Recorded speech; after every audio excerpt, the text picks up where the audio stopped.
This is the Big O Show.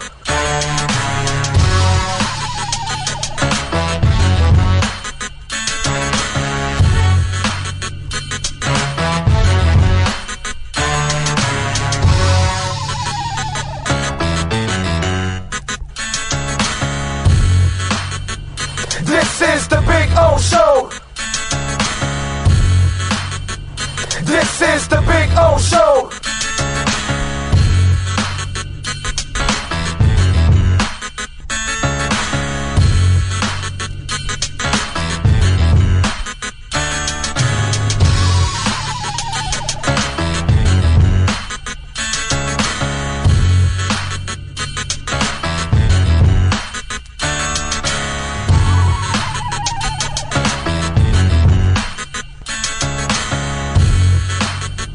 This is the Big O Show. This is the Big O Show. This is the Big O Show. This.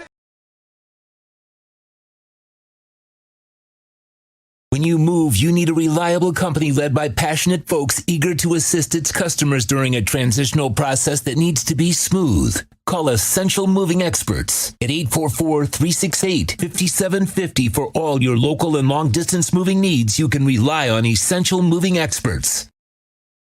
Mention the Big O Radio Show and get $150 off. Family owned and operated. They offer free 30-day storage, full-service moving, fully licensed, bonded, and insured. Moving was never so easy. EssentialMovingExperts.com.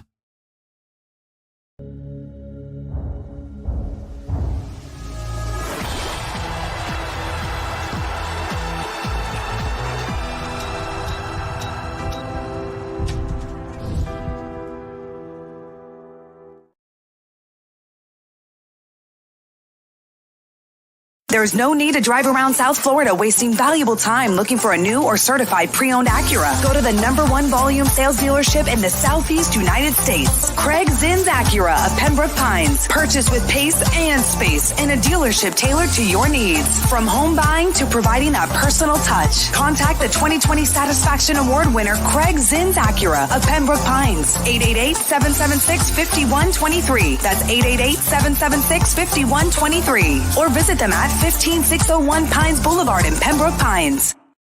For over 16 years, EJDconstruction.com has provided South Florida residents quality craftsmanship, accurate project management, and exceptional service. That's why EJDconstruction.com is an A-rated member of Angie's List and the Better Business Bureau. When you're looking for the right custom home builder for additions or home remodeling, please call my friend Eric at 305-433-4843. That's 305-433-4843 for EJDconstruction.com. Oh, I think I know what this is. Houston, we have a package. Hello? No matter where you are, the Sloman Shield Home Security System guards your home.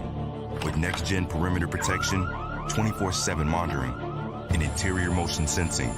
And right now, get a free Sloman Shield security system and doorbell camera, all professionally installed, for free. Shield your world, the Sloman Shield. When presenting an award to an employee, athlete, executive, or fantasy GM, make sure you call Orvieto's Awards and More. For 35 years, these custom award specialists have been providing plaques, trophies, custom framing, while providing state-of-the-art laser and computerized engraving, UV printing, and glass crystal etching. They do all their engraving and printing in-house for quality control. Call Charles at 305-949-8098 or visit them at orvietosawards.com. Orvieto's Awards and More, where recognition is rewarding. Welton Rayom has more than 62 years of litigation experience handling insurance disputes. They're committed to resolving even the toughest insurance claims quickly. Call them for a free consultation. 954-966-4646. At Welton Rayom, they don't get paid unless you win.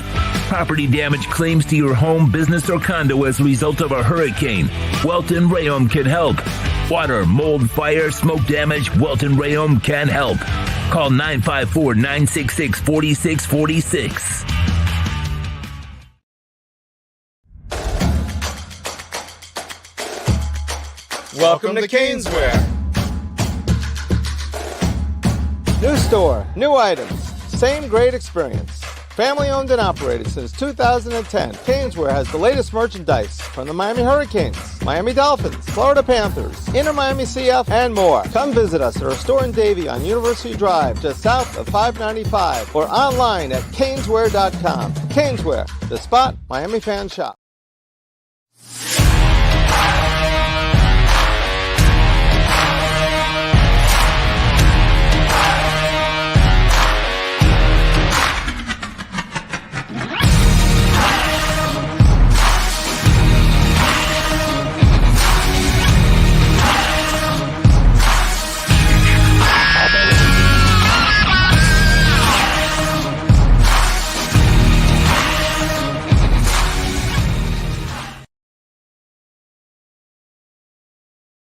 Viewpoint statements or beliefs expressed on the following program by the host, guests, or callers are not necessarily the opinions of FantasyXS.com, Media Group Inc. ownership, management, sponsors, or website. When it comes to South Florida sports teams, very few in the media have witnessed, lived, and covered it like the Big O. Let's start the program dedicated to your favorite South Florida teams with a passion that's unmatched. The Big O Radio Show is on. Here's the Big O. All righty, here we are, rolling. Hope you all are doing well out there. Oh yeah, we got to it's a little, we're a little high, we're a little too low. We got to get higher, like Bitcoin, bro. You know what I'm saying? You know, you got to get up a higher, like Neutron. You got to get us up higher, like, hey Thaler, how you guys doing out there, huh? Remember the sailor guy? He was right at 4 cents. You know, it's at 10 cents right now, right? Oh, love it. Altcoin season. How? It's not just crypto. It's not just Bitcoin, but altcoin season. Making money. All right, we got a lot of things to talk about today on the show. We are at the beautiful Hialeah Park. By the way, NorCal is going to come on down with the clan out here on the 22nd. A big old group of Dolphin fans going to come on down to Hialeah Park and have some fun. So looking forward to that. So they can eat, they can gamble, they can smoke. By the way, NorCal, but bring the vape and enjoy yourself. That's all I can tell you. Okay? You're vaping, and I'm rolling. And I do the rolling because I got one of those knee scooters. The irony. Problem was, I have developed, that I did not know, a meniscus problem in my knee that I need to use the scooter for. So remember I told you when I was scooting around on the knee, it was pain. I have a meniscus issue. I went to a knee doctor today in the morning, and so now I've got a meniscus issue. He says 85% chance that I won't need surgery. Says with some therapy and everything, it'll be all right or something. I don't know. I think I'm going to end up needing surgery when it's all said and done. Why? Because I want to start exercising again. So they're going to have to clean that up eventually. It's just something, but we'll see. We'll see. Although he I got to say, nice guy and everything, didn't start off well with me today. He didn't kick it off very well for me. He goes to me, well, I can feel some what's it called? Swelling, some what? Fluid. I can feel some fluid. So before he shot my knee today, which it feels great because I'm not feeling it because they shot me with some steroids, which is a beautiful thing. So my knee's like kosher today. Like it's pretty cool. I can actually hang out and it doesn't affect me nearly as much. And you can tell, right? I'm not really, there's not a part of me that's compartmentalizing pain in the back of my head while I'm talking to you, That's not happening today. It's been happening for like a week almost. So he goes, no, I feel some fluid. So, what I can do is first go for the fluid, then hit you with the steroid, and then you're good. Or we could just go with the steroid. And I'm like, I'm thinking, and I go, you sure you're going to get some fluid? And he goes, I think I can. Stuck me with that big ass bitch.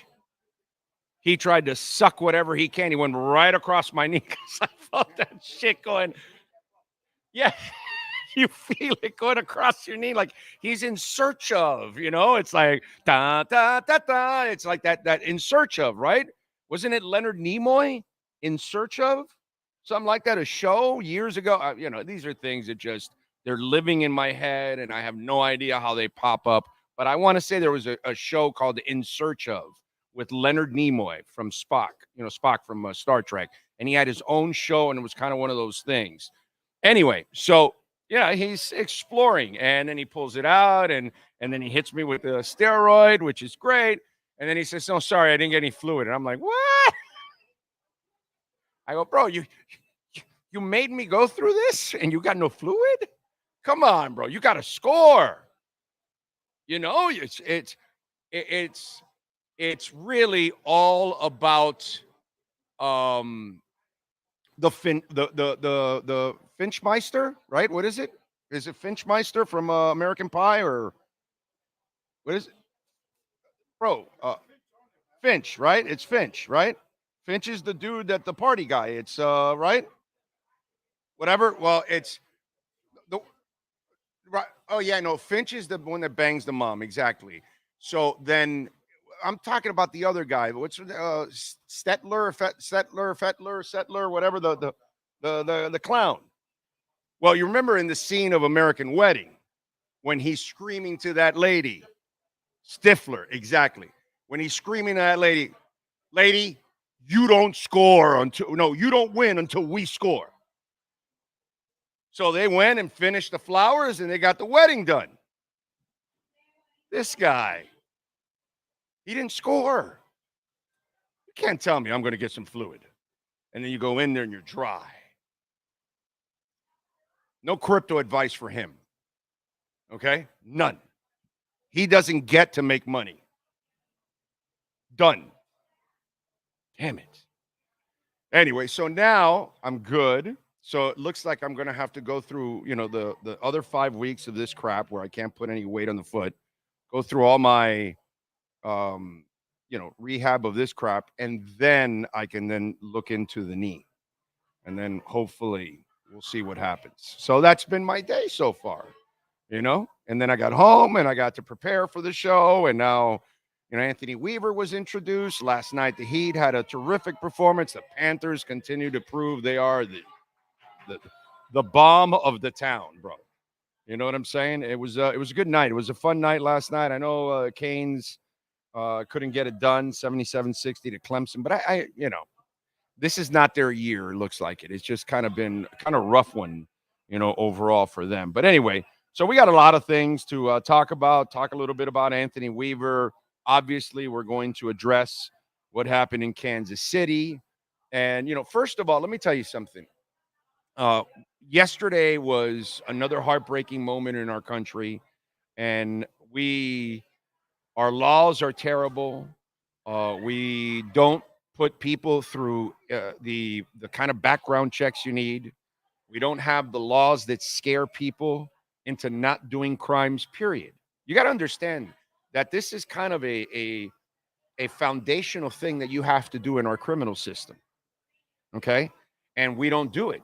And that's why cops also, there's a part of me where I have to defend all of our police officers to a certain extent, because they work so hard to try to put a person behind bars, and yet every rule is set to get them free, and they get way too many breaks. So it's not about just this incident. You have to send a message about guns overall.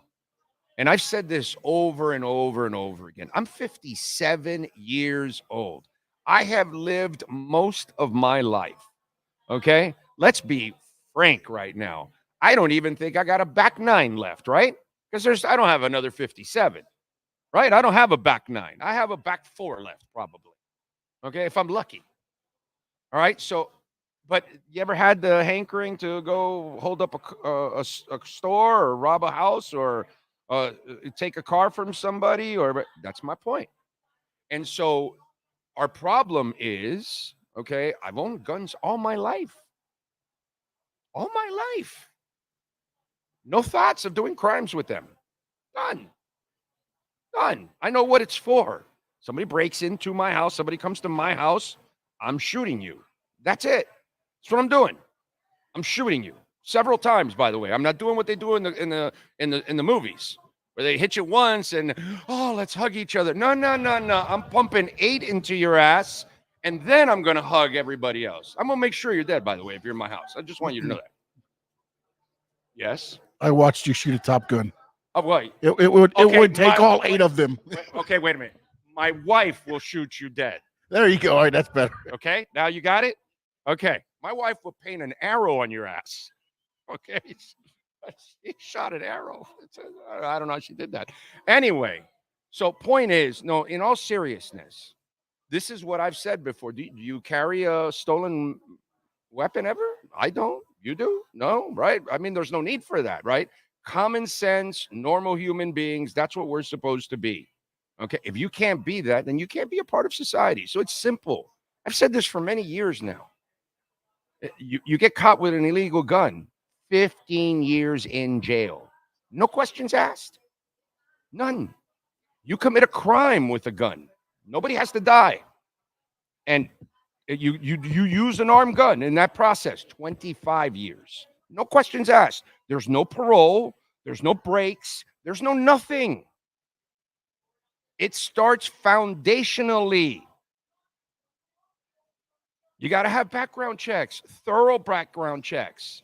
And people that are arrested for domestic violence or they're arrested, you get your gun rights taken away. No questions asked. It's over. A criminal has 0 tolerance. Why should you have any? Your laws have to be scarier than the criminals. It's pretty simple. Is it going to stop everything? No. But trust me, as time goes on, and when they see there's no leniency, that's the problem. They know they're going to be out on the street over and over and over and over and over again. So you've got to make the punishments where, in this case, where we had a lady die, end of story for all 3. No questions asked. Once it's been proven, that's it. You get 1 appeal, and it comes right away. And if it's over and done, no questions asked. The problem is we tolerate criminals in our country. That's the problem. And you're too worried about trying to fix people. And I'm not worried about fixing people anymore. You know, there's a right and a wrong. If you can't figure that out, I can't help you. And I certainly don't want you to be part of our society. So you've got to make our gun laws incredibly scary. You can own a gun. You have the right to bear arms. You do not have the right at all to create any kind of crimes. And if you caught dealing any kind of stolen weapons or anything like that, brother, there has to be no mercy on that. It has to be like a hot potato. Like, no, dude, I'm not touching that. That's what it has to be. But we don't make it a hot potato. You're not going to stop everything, but trust me, you're going to stop some. That's why they're trying to get away. You have a couple of maniacs that are going to go all the way to the end, and they're kamikaze or whatever. It is what it is. But in general, a lot of them they think they can actually get away with this, as you saw some of them trying to get away. But this is a generalization of gun crime. Okay, those of us that live in a normal life, we don't care about those laws. I don't give a shit about it. I've lived my life. I know how I live. It has nothing to do with like crime and guns. It has to do with sports, music, my family, obviously, my dogs, crypto, my buddy here, Sean Stanley. You know, that's what I worry about. You know, this business, you know, that's what I'm all about. And you guys have your own world too out there. And guess what? It has nothing to do with carjacking. Right? You see all those kids that are vandalizing. You need to pay a price. That's what it is. I was 15, 16. I was 18. I wasn't jumping on people's cars in Miami Beach.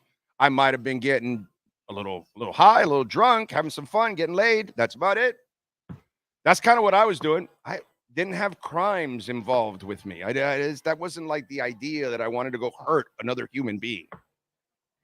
So if you wake up in the morning and hurting another human being is on your agenda, then you don't deserve the light of day. That's all. It's pretty simple, dude. I don't think it's really that difficult to ask anybody to live like a decent human being. You know, and none of those three losers have any right to be in our society. But until you start really dealing with these people, and the fuse must be extremely short, that's the only way the criminal knows they have no edge.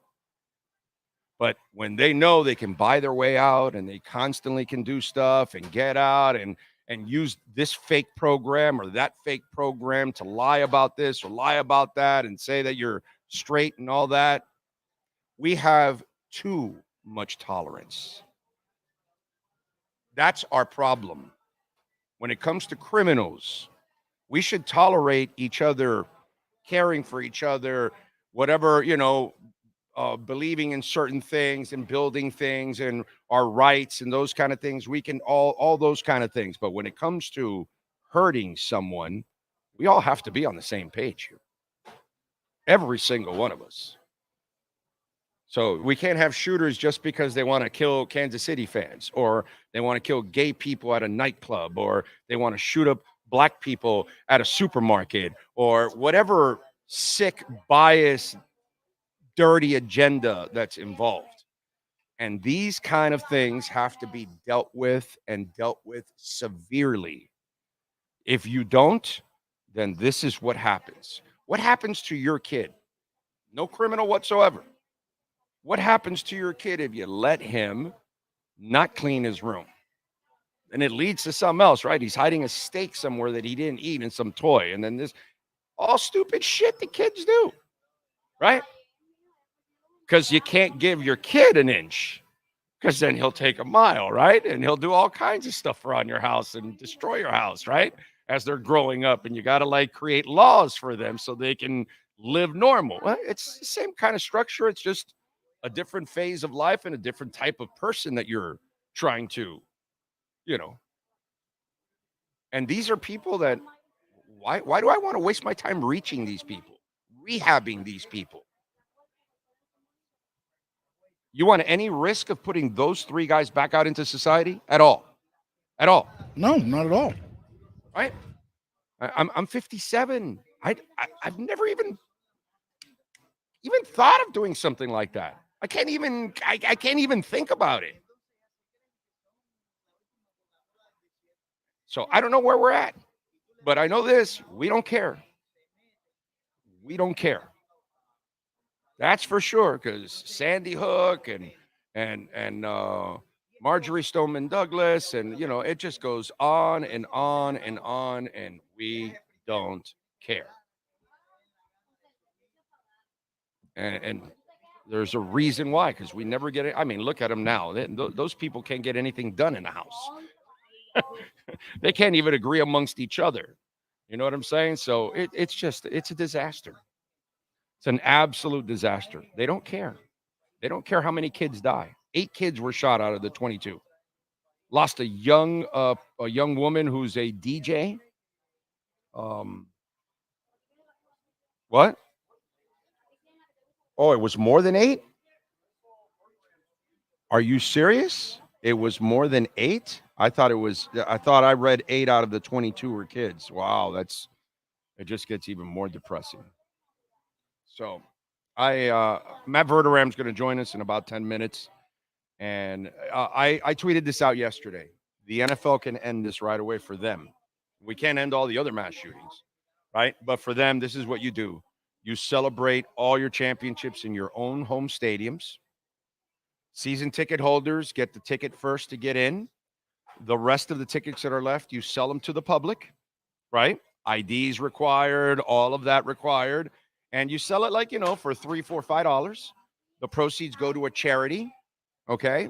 Maybe you can use a charity that helps people that have been involved in these kind of things. And then you control the environment. Everyone's searched that's inside the stadium. Now, does everybody get to see the parade? No. But if society can't behave, then you've got to do your best to protect human beings. And so you can't just say, oh, no, we must live our lives and put people at risk, because that's not responsible either, because if you can't control the environment. So if I'm the NFL, from now on, I'm saying all championship celebrations will be done at all NFL stadiums. We will control who comes in, who goes out, the ingress, egress. And so sorry for the fans that can't make it inside. We will televise it. We will make sure it's on NFL Network so everyone can see it. Local TV channels will open it up for them. We'll give them the freedom to film it also locally, so local fans can take advantage of it. And that's the way life goes, right? After 9/11, we completely travel a different way, correct? We just can't travel how we used to travel, right? Because idiots forget gun. I've never forgotten a gun in my bag. Like, how does that even happen? You know what I'm saying? So if people are stupid enough to take a gun all the way up to, to the FAA, whatever, what's it called? Whatever the hell that TSA, right? Then, people are stupid, man. So if I'm the NFL, all celebrations inside our home stadium, controlled environment, controlled everything. What do you think about that? I like that idea. And then what I was talking about with Matt, retweeted KCTV 5 News, an update. Children's Mercy confirms it is treating 12 patients from the rally. 11 are children, 9 have gunshot wounds. I mean, that's just, you shot a child? I mean, what kind of a piece of shit are you, dude? Really? What kind of a piece of shit are you that you would shoot a child? I'm telling you, all 3.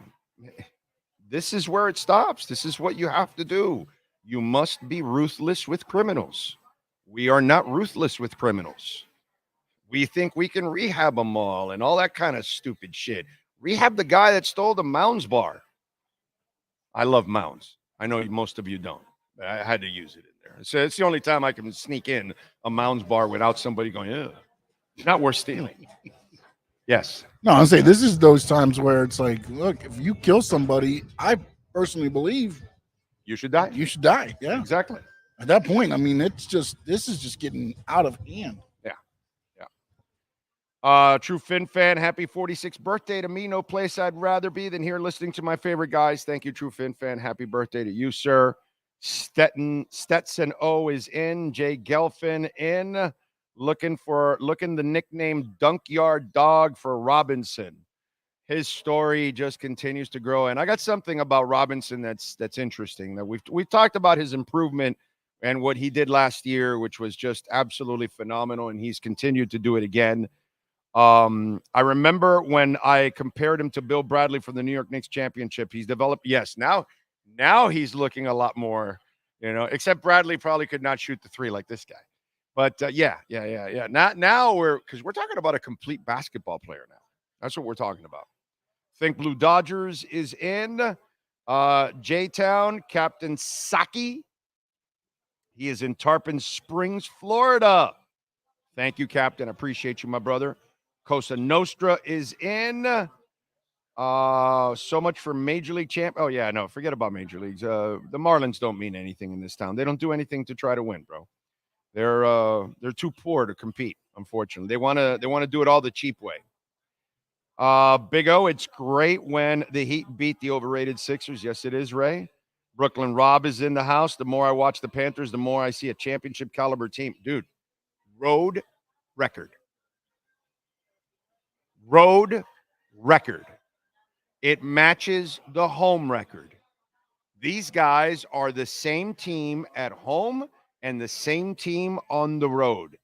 Dominant. You couldn't be more right, Brooklyn Rob.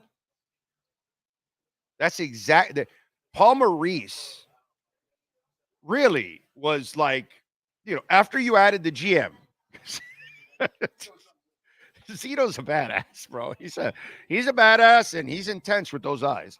And then you added Paul Maurice. It feels like you got what you needed. You got the personnel guy. You had the owners already. You've had the owners for 10 years now. One of the best owners in town. No doubt about that. And then now you added Maurice, who completely changed the style where, we used to call him, what's it called? Meow, meow, meow. It was the Purina Cat Chow. That was their theme song. Meow, meow, meow. Meow, meow, meow, meow, meow, meow, meow, meow, meow, meow, meow, meow, meow, meow, meow, meow. That was actually the Panthers theme song on our show 2 years ago.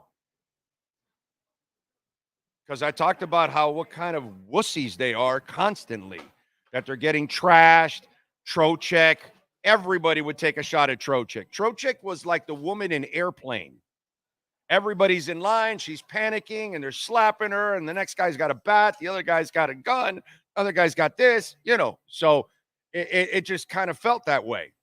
Everybody was just taking we're in town. Let's put Trocheck into the wall. These wussies aren't going to do anything. Barkov's just going to go, yada, yo. Huberto's going to go, I live in a tree. And so then they went and got Zito, and then Zito changed everything, bringing in the bearded wonder to everything else that was intimidating. And the hockey has completely changed. They will punch you in the mouth. They will rock you. They will ram you into the wall, and they can score, and they can defend now.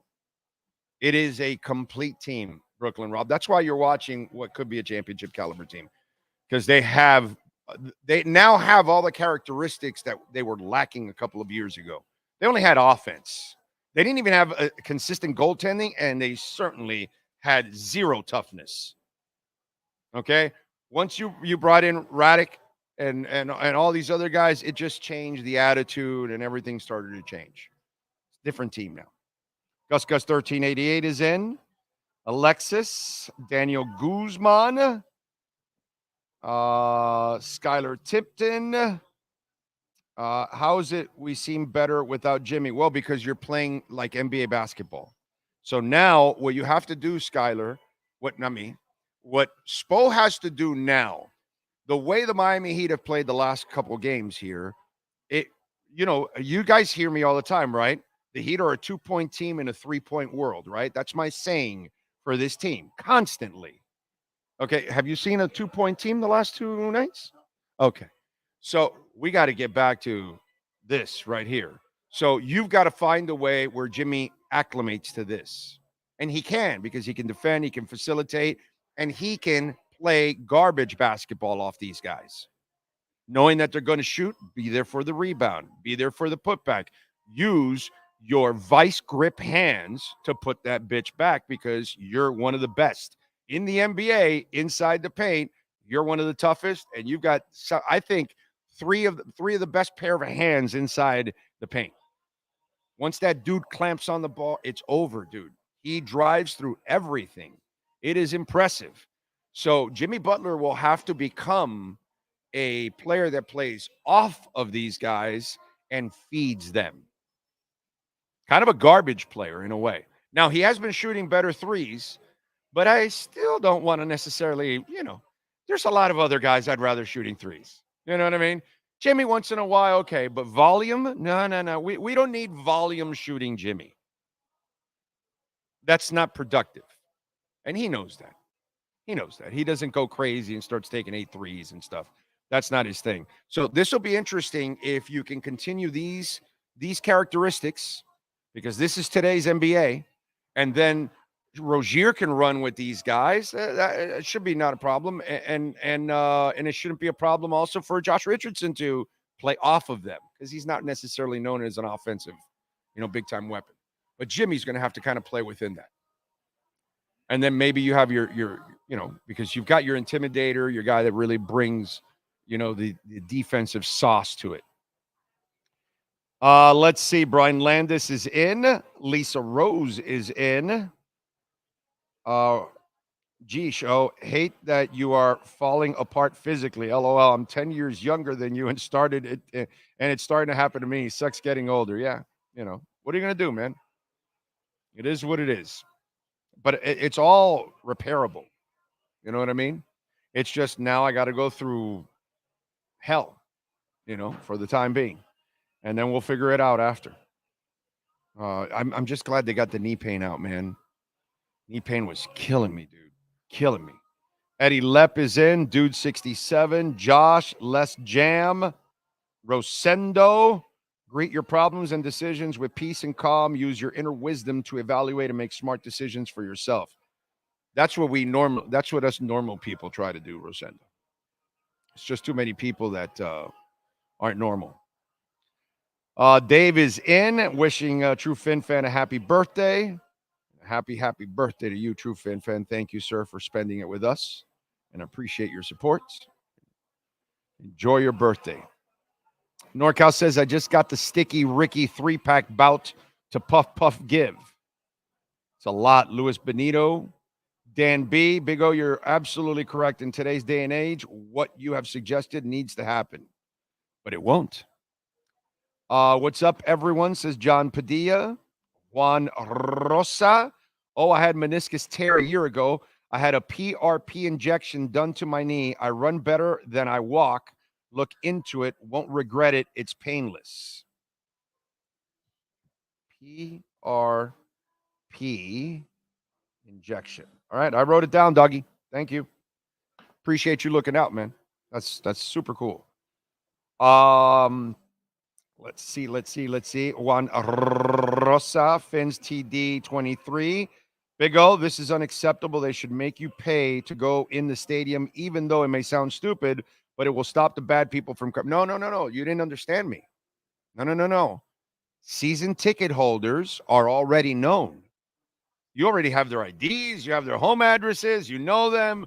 They all get the first dibs on the celebration in the stadium. So now you've eliminated. What are you going to? You think most season ticket holders are going to go, right?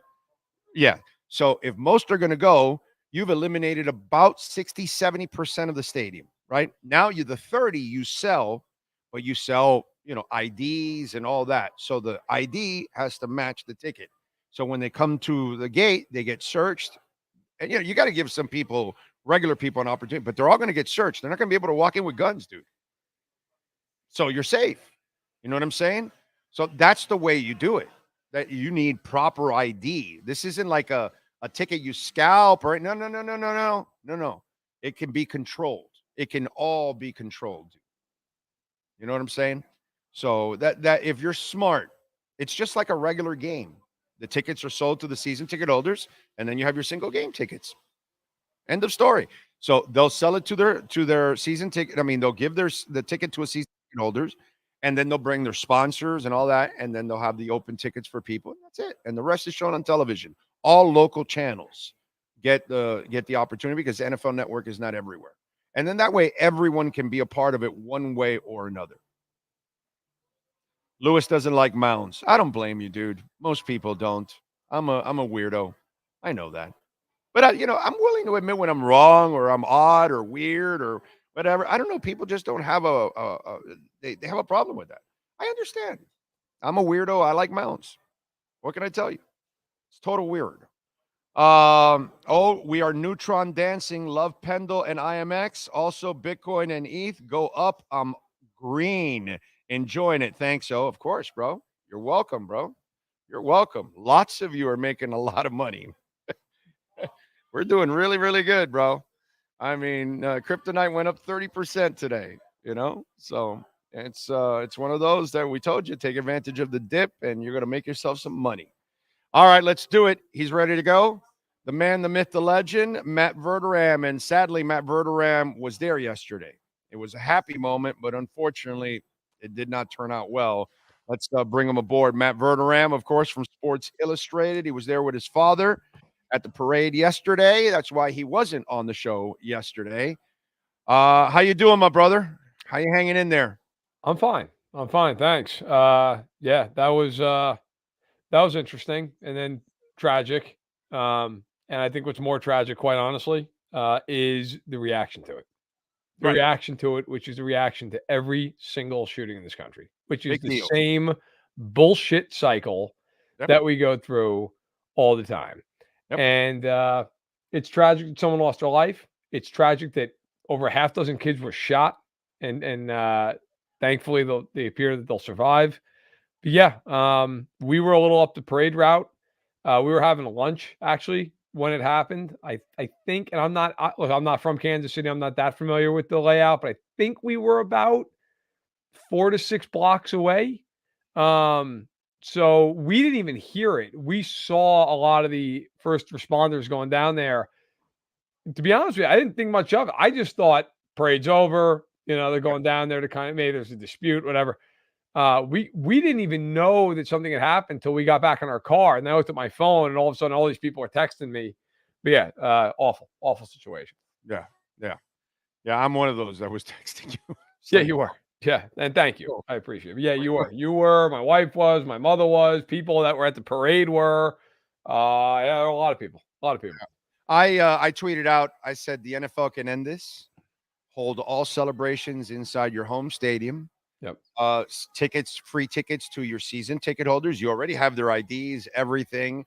So everything goes in. They can't circumvent the tickets to anybody. It must be them and their IDs at the door. And then the rest that's left in single game tickets, after you've given, your sponsors an opportunity to come to it, then you sell those just minimal price, $3, $4, $5, and it goes to a charity. But at the same time, everybody that buys a ticket has to have an ID. And there is no transfer, no nothing, and you will go in with that ticket, and then everybody is searched, and you have a controlled environment. There will be no weapons. Everybody will be safe. You can even have security all the way out to the parking grounds where you can't even come in unless you have a ticket. And so, boom, you control the environment. You open up the television coverage to all local stations since NFL Network is not there. You do the charitable thing, the right thing. Let the local networks do their pre-coverage and post-coverage and all that crap and all that. That way, everybody revels in it. Everybody takes advantage. They're either at the stadium or they're witnessing it in their television, phone, somewhere. Right. But at least everybody is safe. Look, dude, I know we're going to get the people. Oh, I don't want to change the way I live. Well, we change the way we fly. Okay? So, the bottom line is we can't keep people safe in these things. Here's my thing with that. And I'm not going to turn your show into my platform, but here's my thing with this. Go for it. Look, here's my problem. All those same people who sit there and say, we can't change the way we live. Well, then change the circumstances by which we live by. Or shut up about it. Like, that's my opinion. You're so hard up about can't change. Nobody's taking my freedom. Well, then you know what? Your freedom's going to get impacted in another way. That's reality. And look, I'm not anti-2A. I grew up in a household that owned guns. I grew up. I own a gun. I have no problem with guns. Listen, I have no problem with you owning a gun to protect yourself, your family. You're a hunter. You want to go. Hey, go with God, man. I'm not sitting there being that guy. I'm not saying everybody should have to hand in their gun. There is no reason on God's green earth you need an assault rifle. You need a weapon of war. You don't need an AR-15 to protect your family. And by the way, I already know somebody out there is going to be like, an AR-15 is not an assault rifle. Listen, bro, it's a weapon of war, okay? That's what it's designed for. It's not designed so Johnny can go shoot on the range at 8 years old. And you don't need your special pig. Yeah, I mean, what world, like what planet do you live in? How many enemies do you have that you need? What like 30 people showing up at your house at 4 a.m.? Wow. Like, you're fine with a Glock. You're fine with a single action rifle. Like there's no need for it. And the shame of it is it's not just Kansas City. There was a shooting in Florida yesterday. There were 3 separate shootings that involved multiple people. And I'm to the point of it. Like, look, I think I'm fairly good to speak on this because I'm not a liberal and I'm not a conservative. I think both sides of it are completely nuts, frankly. Like, exactly. I am right down the middle. I have conservative views and I have liberal views. And I got to tell you this, the next person that comes up to me and says, it's not a gun issue. Yeah. What is the only common denominator with a mass shooting? It's a freaking gun, and it's almost always an AR-15. So how about we try this? Get rid of AR-15s, but you know, then see what happens. Let me tell you what I talked about it before you came on. I called it more of a foundational problem, and what I mean by that is you need to create guns as a hot potato. In other words, so you got caught DUI. You might have a little bit of a rap sheet or not, or whatever, but you're carrying a stolen weapon. 15 years in jail. End of story. No questions asked. Yep. Done. I'm 57. How old are you? 35. How many times have you carried around a stolen weapon? 0. Exactly. Do you have any desire to carry a stolen weapon? I don't. No. Do you have any desire to carjack somebody? I don't. No. Okay, so that's my point. Yep. So we have to send the message where you commit a crime with a gun, nobody shot, you get 15 years. You commit a crime and somebody just shot, you get 25, 30 automatically. Somebody dies, you go to the chair too, buddy, right away. Sounds good. You get your one appeal and no 8 appeals. No. One appeal and it's over. You were found guilty, like these 3 scumbags yesterday that we had this girl die. All 3 need to go. Okay. Yep. And that's, you need to start sending a message that there is 0 tolerance, no matter what gun it is. Yeah. And then that way it starts to really resonate, because the rest of us that are normal human beings, that we have our guns at home to protect our family, or some, sure. I'm not a hunter, but I have friends that hunt. That's fine, dude. That's all legal. That's normal human stuff that's been going on forever. What's not normal is carjacking and rape and mass shootings, and bro, and that's where we have too much tolerance for criminals. Period. We also have this weird thing about that we're Americans, and therefore every single freedom that is possible needs to be ours. And I am never going to be the guy who's like, I don't want freedom. Of course, everybody wants as much freedom as they can. Guess what? I don't have freedom to go 150 miles an hour on the freeway. No. I don't have that freedom. You know why? Because I'm dangerous as hell if I'm going 150 miles an hour. Or when so stay away from you in Germany. Correct. I wouldn't get near me on the Autobahn. Okay. Or when I fly, I take off my shoes and I take off my belt and I go through a screening. You know why? Because 9/11 happened. That's why. And guess what? I'm fine with that, because I'd rather not have my plane hijacked while I'm on the way out there. And I know that the chances are minuscule inside a minuscule, but guess what? I'm still good with going through there, because in the off chance that something's going down, I'd rather that guy gets caught. Okay. Right. I'll live with taking my freaking Nikes off for 30 seconds and putting them back. And if you're a responsible, law-abiding gun owner, you're fine with all this stuff too. Yes. You don't have a problem getting a license. You don't have a problem going through this. Waiting 7 days, 10 days. Yeah. What are you worried about? What are you worried about? I mean, and to your point, by the way, the foundational gun laws, and I'll leave it at this. These people also that sell these firearms, who are, out of a store, out of a brick and mortar, if you are found to do so illegally, you didn't check for, you should go to jail for 10 years. Get out, gone. See you. Life. I put them because they are the conduits to murder. 100%. So you get caught doing that, you import a gun from another country that's illegal, jail, period. Right. Get out. To me, you want to stop this stuff, that's how you stop it. Foundational. You bury somebody for breaking a law that involves firearms, and then it'll stop. But until that happens, it won't stop. And what happened yesterday was unfortunate, because it was a really nice day. It was 60. It was sunny. It was beautiful in Kansas City. And that parade will forever correctly be remembered for some asshole who decided to get into a dispute, and then it turned into multiple assholes just shooting guns off, and one person loses their lives, and a whole bunch of kids have their innocence shattered forever. Right. Yeah. And until we attack it foundationally, it's not really specifically about one gun or another. We need to make all guns, we need to make guns like it was when I was a child. Okay. I had guns lying around my house everywhere. My dad had at least 5 guns in his house. Shotgun. He had a rifle. He had several handguns. He was cleaning them all the time, and they were there I could touch any of them if I had the balls. Okay. But see, that's the difference now. The kids don't have our common sense from back in the day. we didn't have all these stupid shootings and all. We kind of knew what it was. Why? Because, you know, your dad could scare you the way they can't scare you now. Your dad scares you that way. He goes to child services nowadays. Back in the day, you know, it was a whole different ball game. You knew not to touch anything. You know what I mean? But it's now you got to have gun locks, and now you got to understand that you have to live differently because people are not nearly as responsible as they used to be 30 and 40 and 50 and 70 years ago. There was more common sense with a lot of that stuff. Listen, let's also be real too. The weapons are different than they were 30, 40, Yes. 50 years ago, right? I mean, your dad probably didn't have an AR-15 sitting there No. on the kitchen table. No. But hey, why don't you go outside and shoot into a fence and see what happens? Like, Yeah. it just, listen, I I'm couldn't 35. I couldn't even carry the gun. I couldn't even, if he saw me pick up a You're gun, a dead man. I'm a dead man. Yeah, of I'm course. a dead man. My bro. dad owns a 22, has my whole life. Always had it in his closet. I knew where it was, never touched it because, like you, I'd have been in a bad way. Okay, like my best friend in high school, his room, they had 5 guns. I believe they're all rifles. One might have been a shotgun on a rack right above his bed. And those things, like the rack wasn't really that good on the wall, and it would jingle around. Like, and I asked him once, I'm like, those things loaded? He's like, yeah.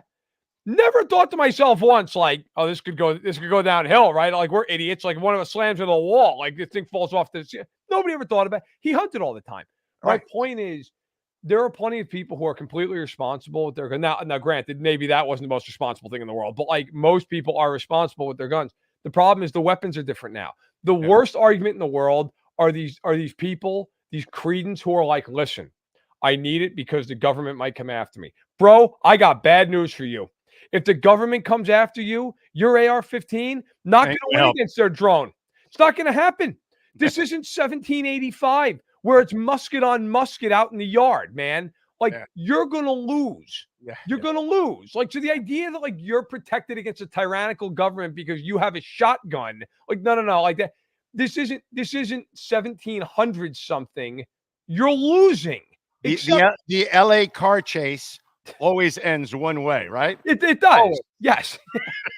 You're not winning that. You're not walking out of that. Like, it's amazing the lengths that people will just sell crap so they can go, well, but I want what I want. No, get lost. Yeah. You're like, you can give me an argument that you like your weapons and that's fine and whatever, but don't give me bullshit. That drives me insane. And that's what most of these arguments are. Yeah. No, it's just, and hopefully we'll be able to, you know, attack it the right way. But I have no hope, unfortunately, that that's going to end up happening. What are they? What's being talked about for the poor radio DJ, bro? That, I mean, she was young, man. Yeah, she's in the 40s. Wow. I mean, it's really like I didn't know her personally. I know some people who do know her, and they're crushed. By all accounts, she was a wonderful person, a mother. You know, of two children, to my understanding, and it's tragic. Look, you know, anybody losing their lives, you know, I think there's a natural thing. You see over 20 people shot, one person passes away, and I think there's always a natural inclination to go, like, my God, like, thankfully all the kids are okay. And the bottom line is, yeah, sure, thank God everybody who survived, but like, somebody lost their life. Somebody lost their mom yesterday. Multiple people lost their mom yesterday. Somebody lost their wife. Like, somebody lost their daughter. And it's and again, like pretty much all these they're just so senseless. Yeah. Like, what was the point? Because you got into an altercation, and then everybody and their mother who got in this altercation apparently was like, hold on a minute, like, I have a weapon of war available to me. And this, by the way, forever to me, the argument of like, well, you know, if there's a good guy with a gun, bro, there were 800 good guys with a gun. Yeah. I was down there. You couldn't believe the police presence down there. Of course. Didn't matter. One of the guys got tackled by civilians. Two civilians tackled the guy in the street. God bless those people. Like, I mean, it's crazy. Yeah, like crazy stuff. But then you get these people like, hey, you know, stop bad guy with a gun, get a good guy with a gun. Well, bro, I got to tell you, there were 800 good guys with guns and radios and every other piece of equipment you can imagine. Helicopters didn't stop them. Like, because 800 amongst 1 million. Yeah, you're still fighting a losing battle. Yeah, you know, it's impossible. Again, environment you cannot control, and that's exactly what we're finding out about all these parades and these kind of things. city officials and now team officials in this case, they've got to understand you can't control these kind of environments. But the NFL, they have the power to control this because they can just limit it inside their stadium. And I hope they do that so we don't have Elisa Lopez Galvan losing her life, yesterday. And that was just absolutely sad, to see that. Now, I don't know how you segue to football, my brother.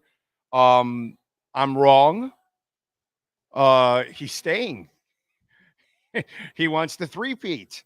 I thought Travis was gone, dude. I thought he got humanized, and you thought he would play because he's got 2 years left.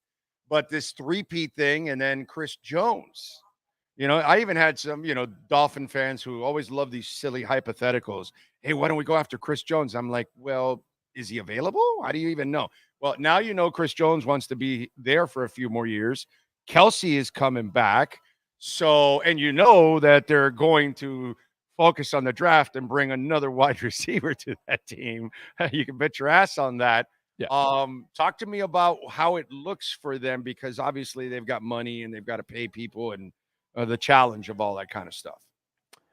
Well, listen, I think it's going to be very interesting. Their off season is mostly about trying to figure out how to keep the defense together. They have L'Jarius Sneed, who's a free agent, who went on Up and Adams, Kay Adams show today, and when asked if he had a message for Brett Veach, said, pay me, pay me, pay me. So I don't think he's taking a discount, nor should he. Chris Jones is potentially going to be back. We'll see. I think it's kind of been widely believed that in KC, it might be tough to keep him. And then he spent the entire parade screaming about how he wants to come back for 3 more years. I was going to tell you this. He's got 3 titles. This is his last big contract. Correct. I think KC gets a price break here on this one because he wants the legacy part of this whole thing, and he's happy. And maybe he's watched other people. Maybe he watched the Dalvin Cook situation. Like he was just chasing money, and then he found out he was unhappy. And like other Mecole Hardman, he went to chase the money with the Jets. By the way, I could see Mecole didn't change just because he left the Jets. No, he kept the jewelry. Yeah, that jewelry is too expensive. He was wearing it. I'm going, that doesn't go with your thing now. You're a Chief, not a Jet. But I'm thinking, I spent $150,000 on this. I'm wearing it. He gets away with it because in Kansas City, his nickname was the Jet. Yeah. So he can just be, it's the Jet, and it works out for him. Right. Exactly. But maybe he sees some of that, and I'm wondering, when I hear Chris Jones say that, I'm saying, dude, you're kind of losing slight at leverage a little bit. You are Pat Mahomes on defense, but still, you know what I'm saying? So I almost feel like there might be a better marriage in the offseason between those two guys. Right. The team and Jones. I don't know. I'm just speculating. I'm just throwing it out there. It's going to be interesting. It's going to be look, I think with Jones and Snead, my guess is that one of them stay. There's a world, if they sign Jones, they could tag Snead. I mean, they could do that. They can open up money with Mahomes' deal because if they restructure him, they save like $35 million. And there you go. I mean, so they could if they want to, but then it gets tricky down the road with guys like Nick Bolton and Creed Humphrey.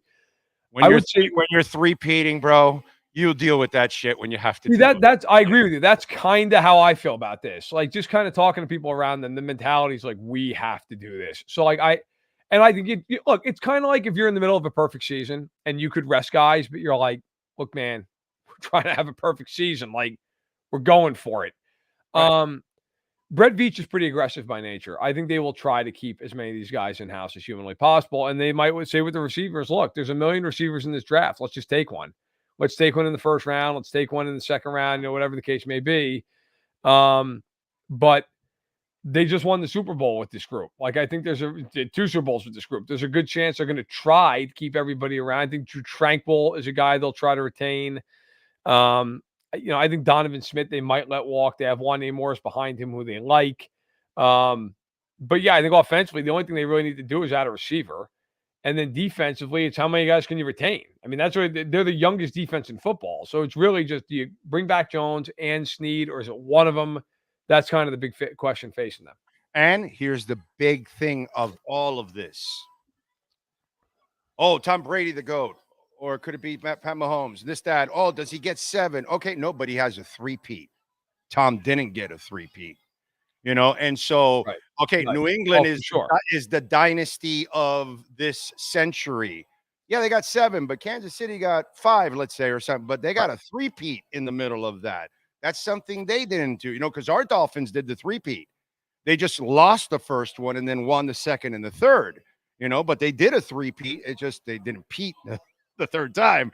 But you know what I'm saying? So when you can do something like this, and this is something that Mahomes would have over Brady in that discussion. This is something the Chiefs would have over the Patriots. You know what I mean? By the way, it's really cool that the 2 AFL teams are the ones that are setting some of these records. It's pretty cool.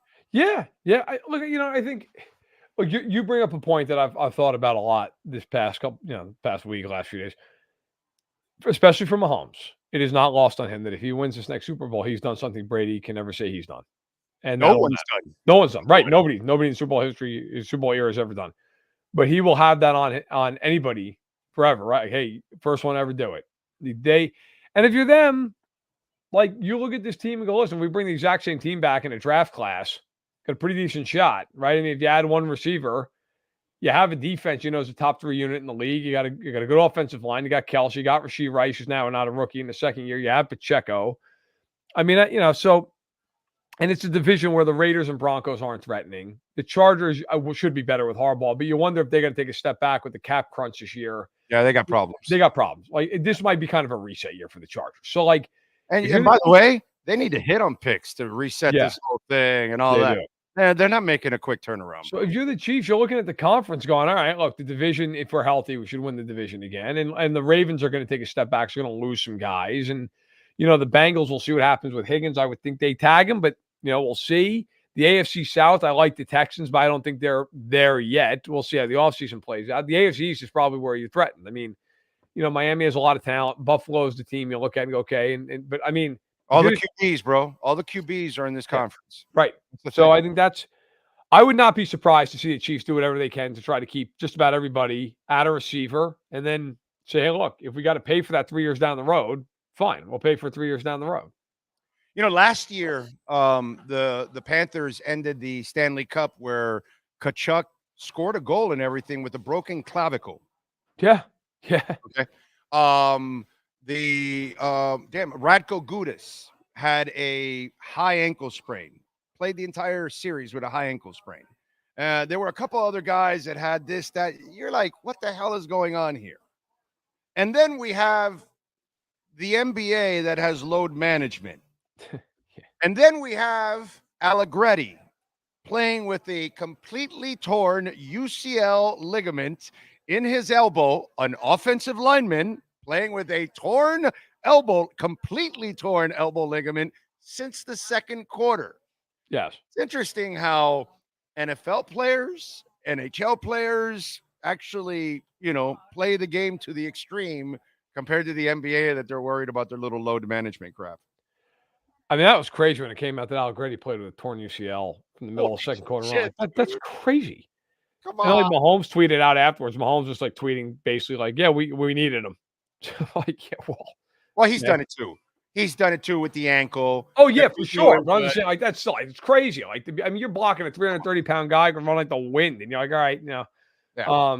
Listen, people don't understand pro sports. I mean, yeah, the NBA, look, a guy's a hangnail. He's out for 2 months. But like the rest of these sports, like, there are guys, I mean, you're playing with ridiculous stuff, and guys just play through it because they can, and it's like, all right, listen, numb it up for 3 hours, and I'm going to go out there and do it. And then at the end of the season, I mean, hockey, they're famous for this.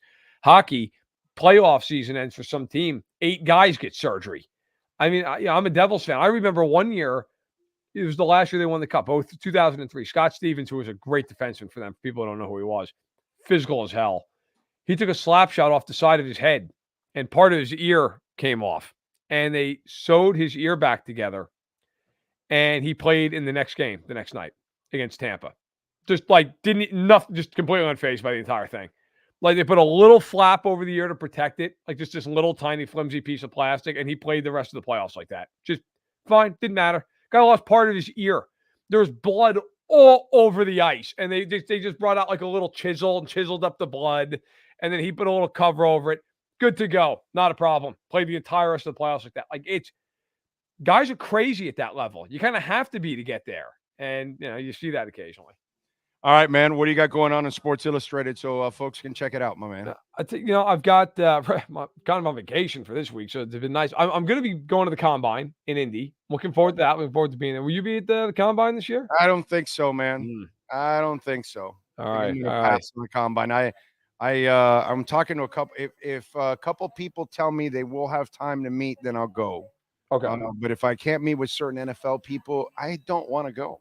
Because the problem is what's changed in the Combine over the last 7-8 years is that the nights, some of the personnel people aren't going out nearly as much as they used to. It's true. And so you'll catch some guys, and it'll be later at night at sometimes that they're trying to sneak in. And some of these guys also, they don't even want to be in public with a drink in their hands because everybody's got a phone. Yeah. So, well, that's certainly true. I'm sure you get some of that. And so yeah.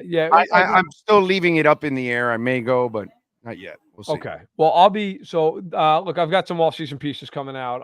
Gilberto Manzano, my colleague, is handling the NFC. I'm handling the AFC. I'm just like one move to look at for the off-season for each team, off-season outlook. Just like listen, frankly, to be honest, it's that kind of typical stuff to kind of set the scene. And then I've got the podcast going, the MMQB podcast, which we're taking a break this week. We'll be back next week.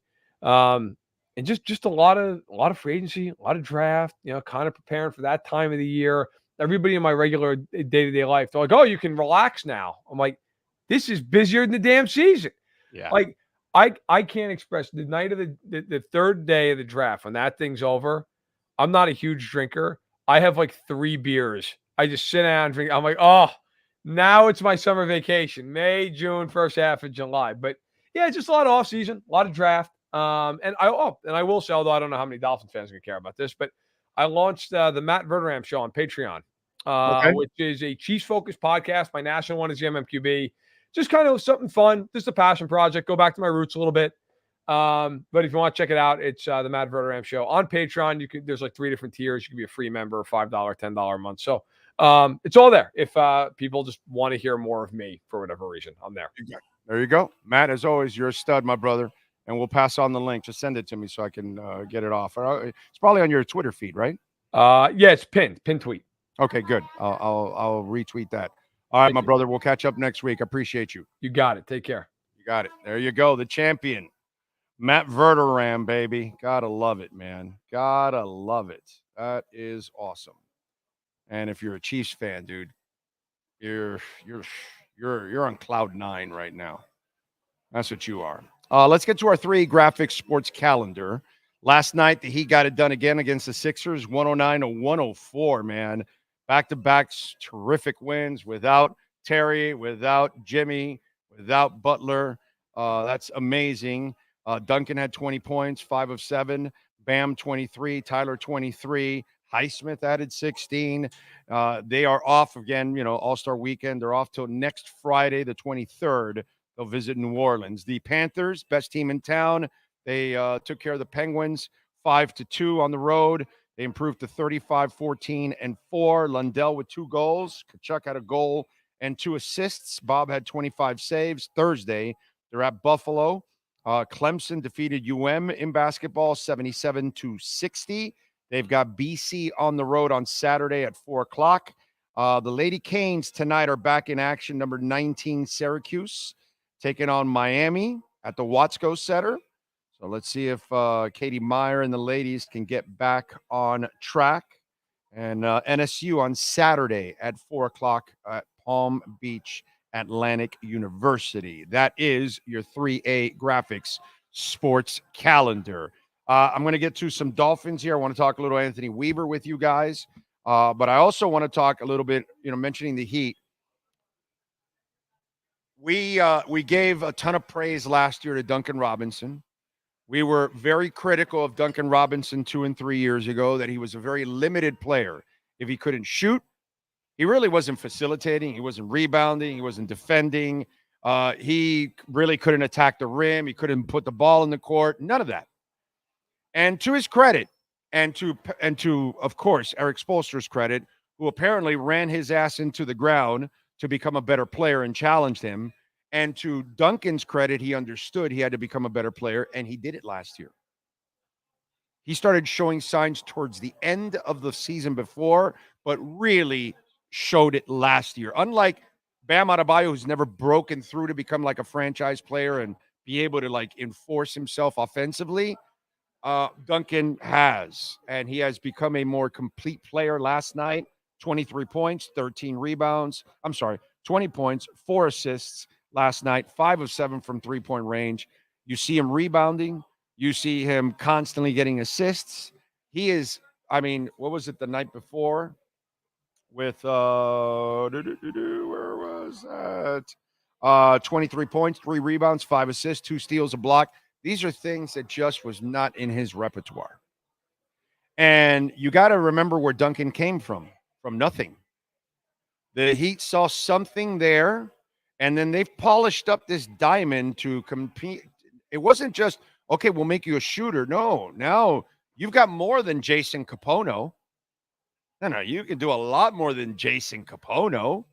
And sure enough, he's helping you in rebounding. He's setting people up. He's picking up a steal or two. He's getting a block every once in a while. You know, this is something that it reminds me a lot of another Miami Heat player. Yeah, this reminds me a lot. Who do you think it reminds me of?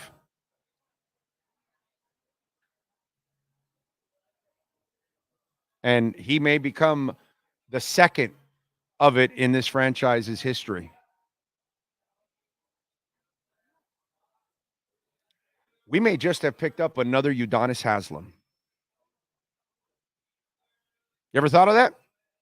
He just continues to get better and better as a player, an all-around player. Again, do not confuse. I'm not comparing the players. I'm comparing the origins, both undrafted, both unpolished. Udonis was overweight, out of shape, wasn't really the player that you ended up seeing, and he got better as a Heat player, and he became a guy you can count on, a clutch mid-range shooter, a hell of a defender, a fearless defender. He helped you in many ways. Duncan is superior to UD when it comes to offense and shooting, right? You know what I'm saying? He plays without the ball better than UD and those kind of things. UD will have a better post game, obviously a better interior player because he's bigger and tougher and all that. But my point is, these are two players they've picked up out of nothing, complete coal. And you polished them both up to be diamonds. And the pace now that Duncan is on, he's only pacing to get better as a player. And that becomes just an absolute steal. You do realize you could be retiring Duncan's number. Yeah, I said that. Yeah, it's crazy. What if Duncan starts doing this for 10 more seasons or 8 more seasons? You know, he's going to become one of those beloved players because you've had him from the beginning to the end. You know, the things the Marlins can't ever do. You know, those kind of things. So this is amazing that you get to have him from infancy all the way through possibly retirement because he fits exactly what you need. And to his credit, 2 years ago, he was going to be part of a trade somewhere. You were like, oh, man, we got to unload a first rounder to unload Duncan. That's what we were talking about. That's how bad it was. Nobody's going to want that contract. You're going to have to give up a first rounder to get rid of Duncan. Now you will have teams lined up to give you a pick or two for Duncan now. But if I'm the Heat, I would never let go of Duncan Robinson because Duncan is kind of like UD, the guy that won't turn into a superstar, but can turn into a franchise-type player, not like those normal. I'm talking about like those franchise players that are like really, really good, and they're with you for a long, long time. You know what I'm saying? That they're part of your culture, you know, that kind of stuff. Because UD is not really a superstar. He's not really talent-wise where Timmy and Alonzo and Wade are. Forget it. And I know they put LeBron up there too and Shaq. He's not there, right? And neither is Duncan. But the importance to your team to have a guy like that forever, to have Nat Moore in your organization. Nat Moore is my favorite Dolphin receiver, but I'll tell you, he's not Paul Warfield and he's not Nat Moore.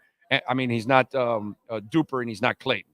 Okay, he's the next level under those guys. But you have to have Nat Moores on your franchise. You must have a Nat Moore on your franchise. You must have a Jim Jensen on your franchise. You know, you must have, and that's to a lesser extent. But I'm talking about those players, Troy Brown for the New England Patriots. Is he going to be considered Wes Welker? Never. But is he a guy that should be treasured by Patriot fans? F yeah, dude. F yeah. You definitely want that. What was it Kelso, the special teamer for the Buffalo Bills? Who was like a killer special teams player for Mark Kelso, right? Like for 10, 12, 15 years or something. Wasn't it Kelso? I think it was one of those, you know, not every franchise, but franchises every once in a while end up with one of those guys.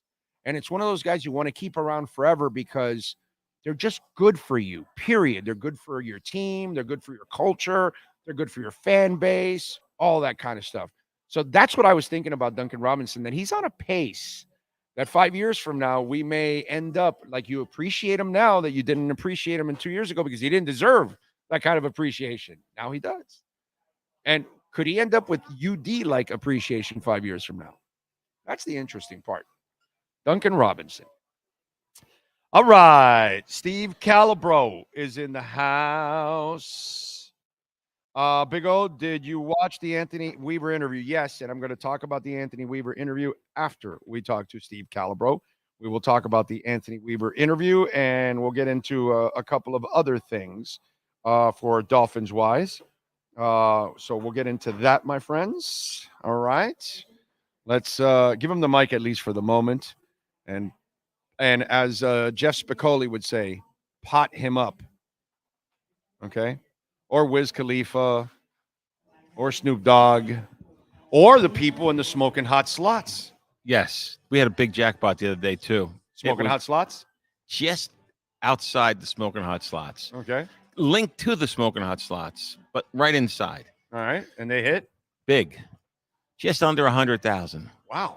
Just under 100. It's not bad. Buy yourself a nice car. Yeah, or you can win a free one here starting in March. March 1st. Mach-E. I was going to say Mach 1. Mach-E. You're old. You can say Mach 1 and Mach 2 and Mach 3. Yeah. You know I had a Mach 3? Did you? I had a Mustang Mach 3. Nice car. I never had a Mustang. Red, it had that square back. Yeah. What year? In the 70s? 72, I want to say it was. My sister had like a 67. All right. A different body. 302.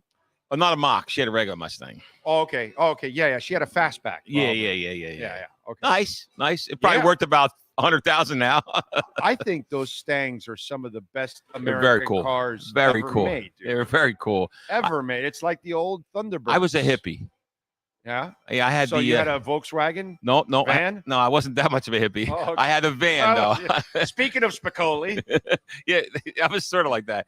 But my friends were. So I had a Dodge van with the sunset on the side of the vehicle. There you go. That's very 70s.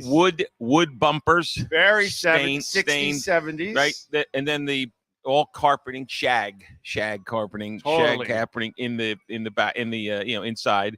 And then with big speakers, like, the speakers that were like, 18 inches by about 3 feet tall, 2 of them. That's what I had. And the engine was right in the middle. Like, so when the engine overheated, it was right here next to your thigh. Oh, okay. So you had a heater. Yeah. It was good for the winter. Yeah. In the summer, I had a heater. Yeah. When it overheated, it was kind of nice. Yeah. 67 Dodge. And I lived in a shitty neighborhood, a bad neighborhood, not a shitty, what did I say there? A bad neighborhood. And my 8-track player got robbed 3 times. Damn, dude. Yeah, they just wanted that 8-track player. Yeah. They didn't want the vehicle. They wanted the 8-track player. Yeah, no, that happened to me once. I had my my Camaro parked outside my house. Yeah, and I walked out, and my Pioneer Super Tuner Cassette. Damn. It wasn't 8-track. It was cassette. Yeah, I'm a little older than you. Yeah. Well, I had the 8-track, but I had it when I was a kid at home. Yeah, I had it when I was big old Magnavox or Zenith stereo systems that were all in one. You know, we all had the fake wood. We all had one of those in our homes. Yeah. You know, it had the record player, it had the 8-track. Record player. Oh, that's showing your age. Oh, you had the record player. Not only did you have the record player, but you had the 45 thing on the side if you needed it. The adapter. The adapter. Yeah. And then you would adjust it to either 45, 78, or what was it? The speed. You could play it faster. 44, yeah, right. There was different speeds. 33, 45, 78. And then to fix the record player, so the record would spin and then the needle would be on it. So we'd put a penny right on top just to put a little more weight down on getting that baby into it. Really reading the music. If you look at my Techniques 1200 turntable. Techniques? Are they still in business? I have it at home. I have 2 Techniques 1200 turntables at home. You have 2 turntables? Oh yeah. I have. It's part of my stereo system. I haven't connected them lately. I put them away because the records are also put away. But I think very soon I'm going to do a remodeling where I'm going to put all of that back. Retro. Right. Retro records. And if you go look at the needles, each of them have a penny. Yeah, man. To it. I guess a quarter or a nickel would have been heavier, right? No, we only use a penny. Well, you don't want to take a quarter out of inventory. You needed that quarter. Yeah. The penny you could deal with. One day, if I'm completely broke, I know where I can find 2 pennies. Okay, that's kind of where it's at, man. Hey, listen. I'm really disappointed in the Jersey guy. He missed it. You got it, and he didn't have it. The Jersey wise guy didn't have it. I gave him a lot of crap. He claims that the San Francisco defense didn't show up in the final. They took the greatest player in the game to overtime. What more do you want from him? Hold him. Hold him at a 75-yard. Your offense needs to show up and score 7s, not 3s. I know. You're playing Mahomes, bro. But think about this. You cannot exchange. You can't go to a gunfight with a butter knife. So think about this, though. In defense, and you're not going to agree, it sounds like, in defense of Brock Purdy, the game's in overtime. He gets the ball. He gets his team to be leading. Well, I have no problem with Brock Purdy. But can't the defense do what they're supposed to do? Hold the world's greatest player? I don't know. I mean, look, highest paid defensive guy in the league. You know, he ran like twice in the third quarter. I know. Well, he ran twice in the overtime. You know that this guy and our guy do the same shit all the time. Say that again? I mean, Mahomes? No, Mahomes. Oh, you mean you're talking about Shanahan and McDaniel. They do the same shit. Way too many pass plays. You may have lived in a shitty neighborhood. They do the same shit. Wait. They abandon the run. The game. You don't have the quarterback to be slinging it 50 times. That's not who Purdy is. Listen, I had a group. By the way, that's not who Tua is either. I had a group of people over my house, right? Right before the game starts, I said, hey, the one girl's big, they're going to win. Niners are going to win. I said, listen, I mean, I know Shanahan's a good coach and all, but just to give you some data, he was the offensive coordinator when Atlanta gave up a 28-point lead to the Patriots. And he lost the 10-point lead last year. And he lost the 10-point lead in 4 years ago, and they ended up scoring, Kansas City scored 21 points. So he's had 2 colossal fourth quarter collapses. 3 now. And now 3. Now 3. The third one wasn't as gross, but it was wasn't the defensive coordinator's fault. It was still calling too many pass plays. And yes, our guy does. And now I understand our guy. Our guy. It's the same tree. They come from the same school. It's the same. I get it. Habitual mistakes, and they are constantly made, passing on every down. And I find it to be the most cowardice thing that Shanahan fired Steve Wilkes.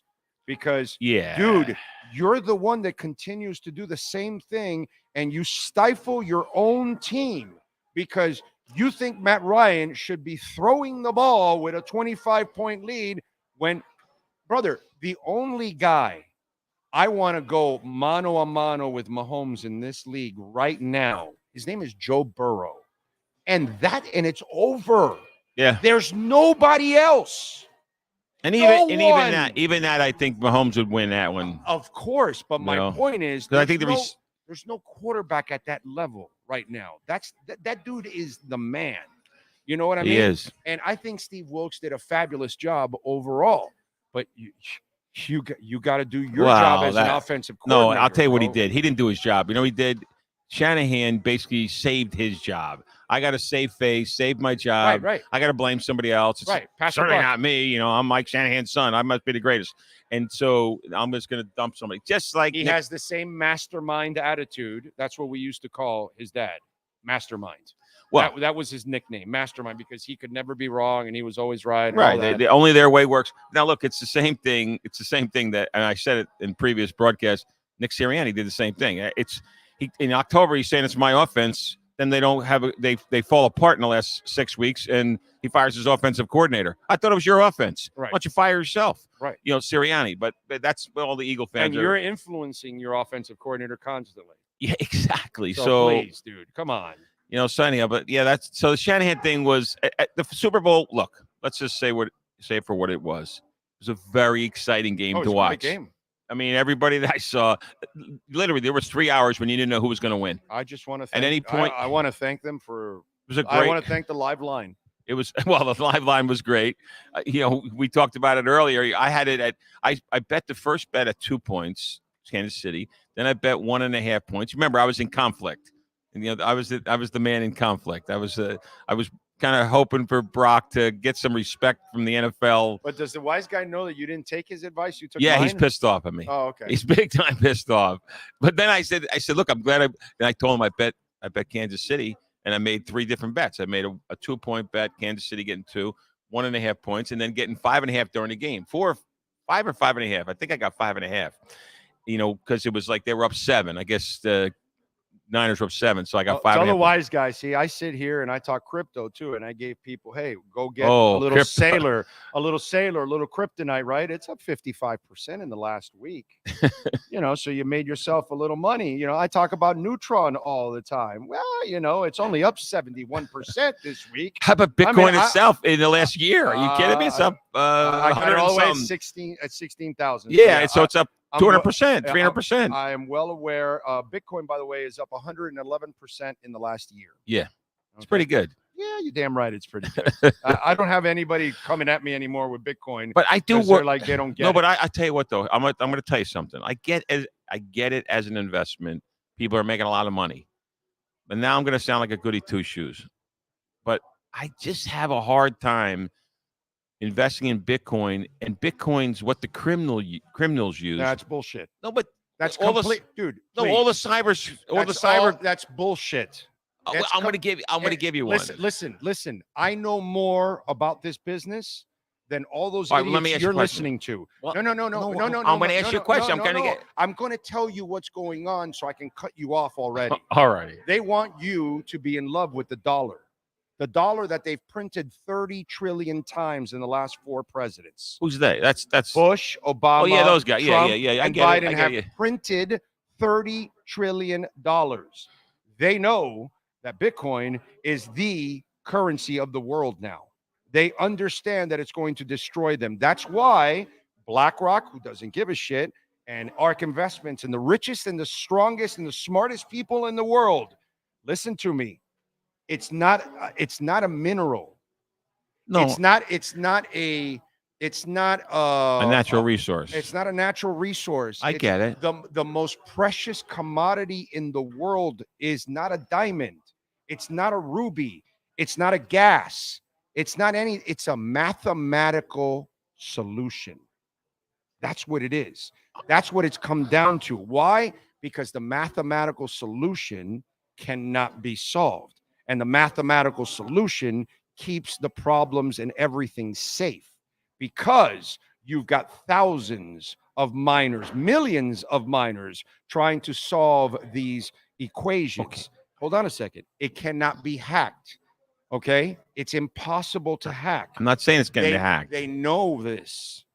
So my point is, this is why the value in this is growing, and they understand, because there's only 21 million. Full agreement. there has been way more drug dealing and negative crap done with money, and it's done every single day of our lives. But okay, 95% of the world, Steve, doesn't even understand crypto. No, I so get how it. can they commit crimes? Well, here's what's happening. Here's what happened. MGM and Caesars got hacked.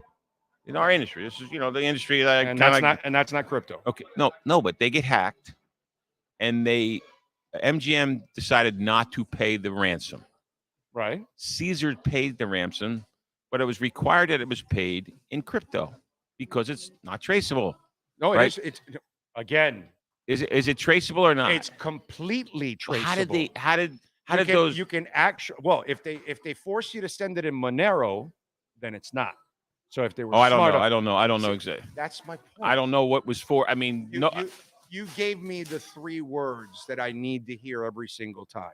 I don't know. Well, in that particular instance, I didn't know. I don't know the details of it. Exactly. If you steal somebody's Bitcoin or Ethereum or Polygon or whatever, they can trace your ass everywhere. You can't go anywhere.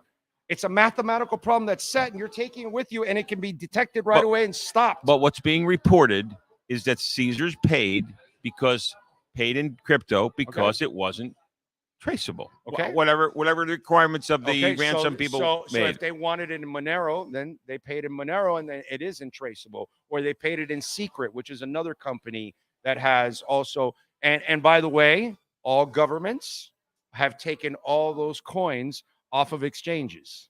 Really? Yeah. Again, it's knowledge. Most people don't know anything about this. Well, so look, you wouldn't know about this, and you wouldn't know that if you want to deal with Monero, you're going to have the U.S. government right on your ass. Not that you said it wasn't. Oh, because they take it off. Yeah, they took it off. Right, exactly. So if you want to start using Monero, then they're going to go look at you. Why are you using Monero? You know what I mean? Because the rest of us, if you're just doing a regular deal, you don't need to hide anything. You understand? Crypto, Bitcoin, most of the people don't. It's an open ledger. Everything can be seen. Listen, there's no doubt about it. They go, a year ago, I should have bought it because I saw it in the 20s and I was going to buy it. I said, maybe I'll deviate from my thing, but I didn't want to put the effort in. A year ago, this has been a little bit of a rough year for me too. And a year ago, I was like, I got to put all that effort into learning. Maybe I'll just. So if I tell you it's going to be at 104 and it's at 52, does it mean anything to you? It means the same thing. What's your opinion? Your opinion, you've been around it a little. When do you think it gets to 100? Easily goes over 100 by this time next year. Really? You and I will be sitting here doing this show in February, and Bitcoin will be over $100,000. So you're gonna take your wife out to Valentine's Day next year and pay for it in Bitcoin? No, I already told her I'm buying her a car. Oh yeah, at that point, yeah, you'll buy her a car. It's much better. Yeah. So I was trying to put you on the spot there to buy your wife a car or the dinner. I was the car. You did it yourself. Anything and everything I do is for them. There you go. That's it. That's all I can do.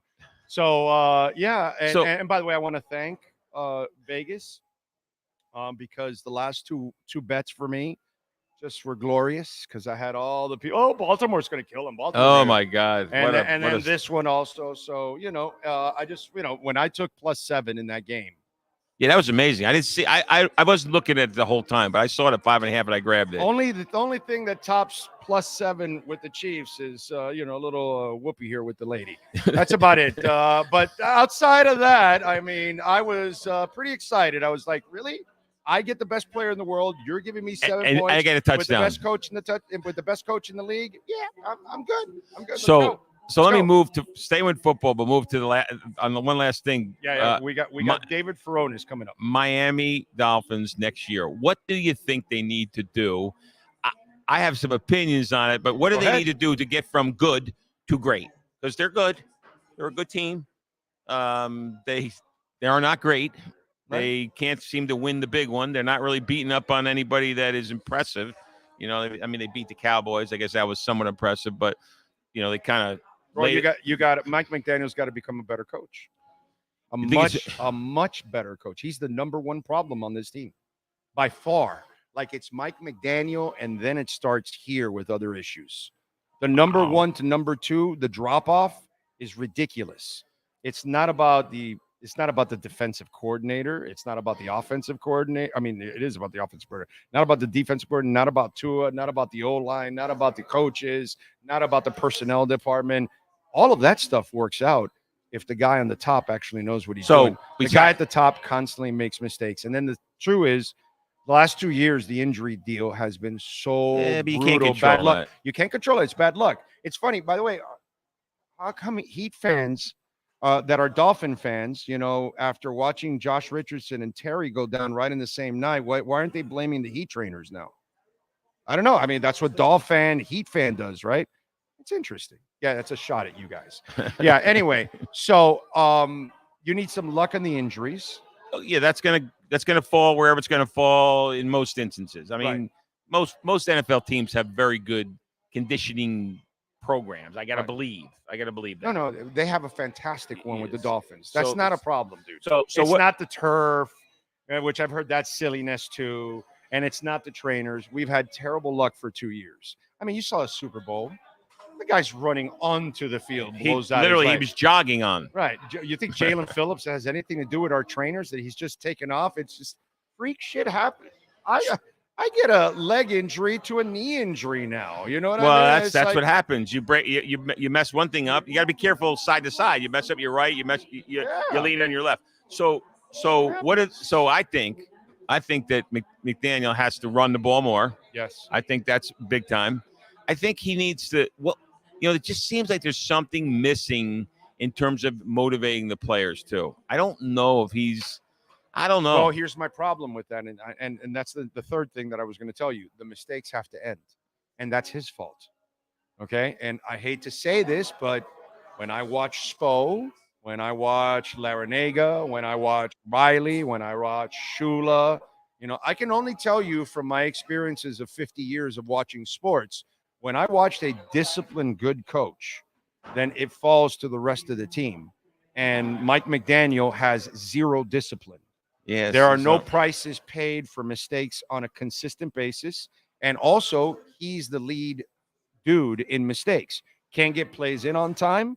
That happens the last 2 years. Kills your quarterback. Last 2 kills years. Your quarterback. You kills your line, your offense. You can't adjust. You got to go with the play that's thrown in there. If they're ready for it, you're screwed. You got to run it. But now, Big O, think about this. So let's just I agree with you. Tyreek Hill drops key footballs all the time. Lots of times. And there is no price paid for it. Waddle does it too.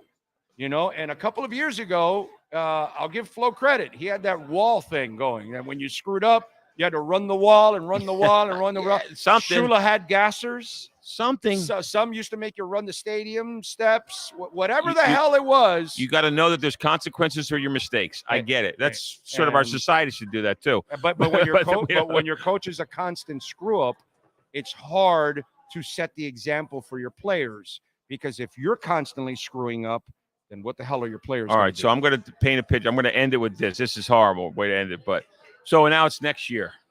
McDaniels improves a little on some things, and we go 10-6 or 10-7. Did they win in the playoffs?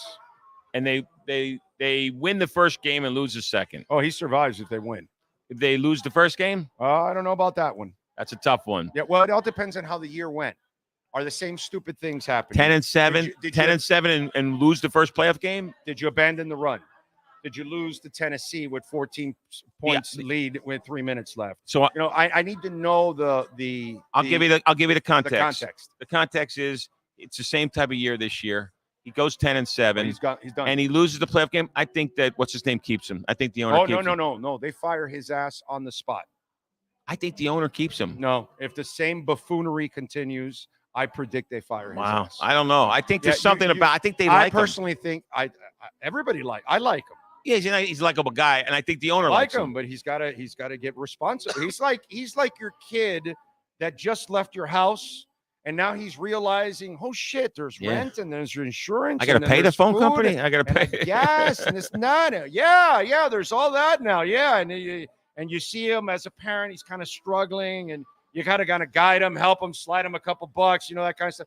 McDaniel is still in the dorms. Yeah. Bro. Yeah, he's not in the La fiesta is over. We need you to graduate. We need you to move on. We need you to put on the suit and the tie and become the executive. La fiesta is over. La fiesta La is fiesta over. is over. Even I know that one. We're at Hialeah Park, bro. Where the fiesta is always never over. It's never over. Anyhow, I hope it works because I'm not feeling it. I think that McDaniels is, I don't know. He'll get it. We'll see if he gets it done. But very important. I think it's going to be a neutral season and another McDaniels year after that. Boy, I hope I'm wrong. Next year at Valentine's Day, we're going to check about McDaniels' employment and the price of Bitcoin. Oh, 100 grand then. All right, my brother. Appreciate Take care, you. man. Be good. Time. Remember, Mustang giveaway starts March 1st. So when you come on down and play the loosest slots in the state of Florida, not South Florida, state of Florida, you get entries every time you play those slots, and you got a chance to win that all-electric Mustang. We're going to try to win that one, too. You and I got to go play down there. All right, let's go. She needs the car, actually. Well, you said you're going to buy her a car. That's a hell of a way to buy her car. That's better than buying. That's a little bit of a risky business there. That's better than buying. Better than buying. Thank you, my brother. Adios. Appreciate you. All right, let's switch over. Let's talk a little Dolphins. They introduced Anthony Weaver, defensive coordinator. We go to David Furones and our Welt and Realm Miami Dolphins report right now. All rise, football fans, as the Welt and Realm Miami Dolphins report with David Furones is in session. Welton Rayom has more than 62 years of litigation experience handling insurance disputes. They are committed to resolving even the toughest insurance claims quickly. Call them for a free consultation. 954-966-4646. Here's Miami Dolphins insider David Furones. There he is, locked and loaded and ready to go. How you feeling, my man? You feeling good? Yeah, feeling good. It was cool to get to know Anthony Weaver today, and I can tell you can tell why he's a guy that's up for head coaching jobs, and he was interviewed. Yeah. He just presents himself very well, so you really get that sense of why and who he is. Yeah, the presence. Yeah, right away, the intelligence on how he approaches things. It's not so Neanderthal coach-like. You know what I'm talking about? You know what I'm saying? What are you talking about? Like, no, I'm not specific. Okay, in general, there are some coaches that are just about rah-rah and intensity, all this. There's an intelligent approach to him, that I really liked overall. Again, to me, by the way, this will be a third year in a row, and I probably won't have a problem with him either. My problem's more on the offensive side. It's not the defense anyway, when it's all said and done. But one of the things, and as I told you, he's not going to tell you what kind of defense they're going to play. He just kept it very general and all that kind of stuff. But I love that he's going to stay multiple with Jalen Ramsey and all of that. And I think that's very important. To me, the fact that he didn't sell, oh, no, but I have a scheme and then we'll get everybody a fit. No, he talked more about adjusting to everything that has to go on, whether it's in a game or your talent or whatever it is. That's one of the things I did like, that it looked like it was an open approach to how he's going to defend. Yeah, that was one thing that I know you were really hoping for. I think a lot of fans were really hoping for, that he was going to be, wanted to be multiple, wanted to be flexible. He said that what the Ravens were doing under Mike Macdonald will be at the foundation of what he will do as defensive coordinator. So I think when I talked about just getting some answers, that's more so what I was looking for, is just something, the foundation. Is he going to be more like the aggressive style when he ran his own defense in 2020 with the Texans, or is it going to be more of the two high safeties like he has had under Mike Macdonald with the Ravens, and not so much like what Wink Martindale did over there. So I think we got that answer, but then that he will also be flexible.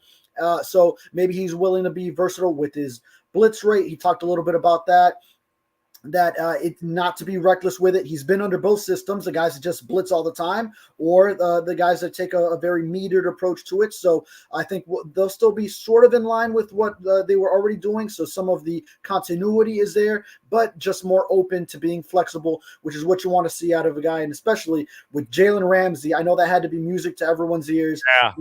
He is willing to move him around. He doesn't want to just keep him on one side, that's going to be a disservice to him. So he really opposed what Vic Fangio was doing just last year with him, which is something that you like to hear. And by the way, speaking of the ogre, Vic Fangio, The other thing that I loved about Anthony Weaver, you guys asked him, will he be in the booth or will he be in the sidelines? And when his answer about talking on the sidelines, I'm not a booth guy. And when I'm listening to him, okay, because that's the part that's super impressive about Anthony Weaver is listening to him, is that you want that on the sidelines. Why? Because he's a communicator. And apparently, the old geezer isn't that much of a communicator. He's just kind of an ogre that's going to tell you what to do and doesn't really necessarily care about what you have to say about it. Whereas Anthony Weaver is going to communicate with guys. He's going to tell them what he wants, but he's probably also going to listen to at the same time to then correct that or enforce some of that and reinforce some of that stuff. You know what I'm saying? But I really love the approach. And that's because he has the personality and the communication skills to keep it downstairs. I like that. Right. And he said he needs to feel what's going on in the game. So, like you said, he's not – it's not like you're coaching on Madden where you just you got your players and you have them doing this and that. You pick a play and you just watch it unfold. No, I mean, coaches that are upstairs, they have their reasons. Like, Vic Fangio, he wants to get the all 22 view of things. But it just speaks to the different style of coach that he is collaborative in that sense, that he's getting the feel for what the players are seeing, getting it in real time. So it's not like it takes an extra layer of communication with, say, under Fangio, a linebackers coach, Anthony Campanelli, would have to tell him something that he's seeing, get it upstairs to Vic Fangio, and then Vic Fangio makes an adjustment based off of that. It's his own observation that he's seeing in his players. He could hear it from his players. He could take that information and then make on-the-spot adjustments based on whatever needs to be done, whatever he feels needs to be done. So, I mean, different coaches have their reasons for their different styles, but I like that he is in tune with what's going on and gets that feel for it. He's a communicator, bro, and that's kind of what they want on this staff. You know what I mean? And the old man was probably set in his ways and wasn't the same, wasn't as communicative, or wasn't, let's say, wasn't jiving well with the rest of the staff. You know what I mean? So now you've got a guy that these two can relate to each other. And I always I've told this story many times over because fans and sometimes media mistaken this about a coach. And, dude, he's been fired 6 times. He's been all these teams. Yeah, dude, you're looking at it the wrong way. They keep hiring because they like him. He's not the problem where they got fired. More often than not, a lot of people end up going with, staff changes. And you end up losing your job because you're part of a staff change. Yeah, every once in a while it'll be individually, the Steve Wilkes situation, which I think was completely unfair. But, sometimes that's going to happen. Okay, fine. But a lot of times you're going to be part of an entire staff that you're let go and you change. And we had terrible experiences with 2 guys that had never been fired. And that was Joe Philbin and Brian Flores. Why? They were hired by one franchise and they were only working in one franchise. So they knew nobody. And that coach that has bounced around all over, like McDaniel, like Weaver, like others, like Bevel, those are your best coaches. Those are the coaches that get to know other systems, other players, other ways of doing things. And that's how they become better coaches. The guy that's stuck in only the Patriot way or the Packer way, that may not fly for him because he hasn't learned from other people because there's more to it. You know what I mean? And then the other thing is when you hire those kind of guys, they can't find other options. Here's McDaniel. He found a guy. What was it? 2009 was the last time that these 2 guys worked. That's 15 years ago, dude. This is why you want these kind of coaches. The ones that have bounced around, they are actually and usually your best coaches. Yeah, and the turnover rate in the NFL is so high anyway, where, like you said, just because he's bounced around different places, that doesn't mean he was at fault in any place. It's just, all right, somewhere along the line, whether it's a head coach, which a lot of them just last 3, maybe 4 seasons in a spot, it's not working out. They kick you to the curb, they move on, and then is a trickle-down effect of every position beyond that. And then the same thing goes with coordinators. Some of them might be going to a promotion. Some of them might be, some of them might be fired. But then it's a trickle down of, okay, someone might have their position, like him coaching D-line somewhere, all doing the right things. But then other parts of the defense didn't work out, whatever the case may be, and someone was let go, and then now the next guy isn't going to retain him. Like, it's not like every single coach that the Dolphins had that's not being retained is at fault. It's just there's been a coaching change, and now Anthony Weaver is bringing in his own guys. Like, I'm not going to sit here and say in the future, Anthony Campanelli, he was, Sam Madison, all these guys, Ronaldo Hill aren't coming back with the Dolphins. And now that's a negative on the rest of their career. No, it's just now Anthony Weaver's bringing in his own guys. So he spoke vibrantly about all his new hires, whether it's Joe Barry, Ryan Crow, all these coaches, Brian Duker, the new secondary coach. So, I mean, now it's just a new system, a new coach, and then he's going to bring in his guys. So yeah, you don't fault a guy. And those coaches, like Mike McDaniel is one of them. I mean, he just spent 1 year in Cleveland, and then he ends up on the same staff as Weaver here. Same as with the new secondary coach Duker. Duker was an intern on that staff. So then you build all these different connections. Whereas Flores was just Patriot way the whole time. Philbin came in from the Packers, maybe didn't get a lot of different views of things. And Weaver can use that to his advantage in that being more flexible. Going back to this original point, we just came full circle with it, where now he has seen different systems and can utilize them to whatever needs to be done with the personnel, as injuries occur and different guys are in and out of the lineup, how to best maneuver. Yeah, no, I'm with you there. All right, what else stood out to you in this interview with Weaver? Yeah, I mean, the way he presented himself, for sure, you just see how important player development is and how he would communicate the same way probably to a player that he was speaking to. So, I think he's a better fit for just interacting with players of today.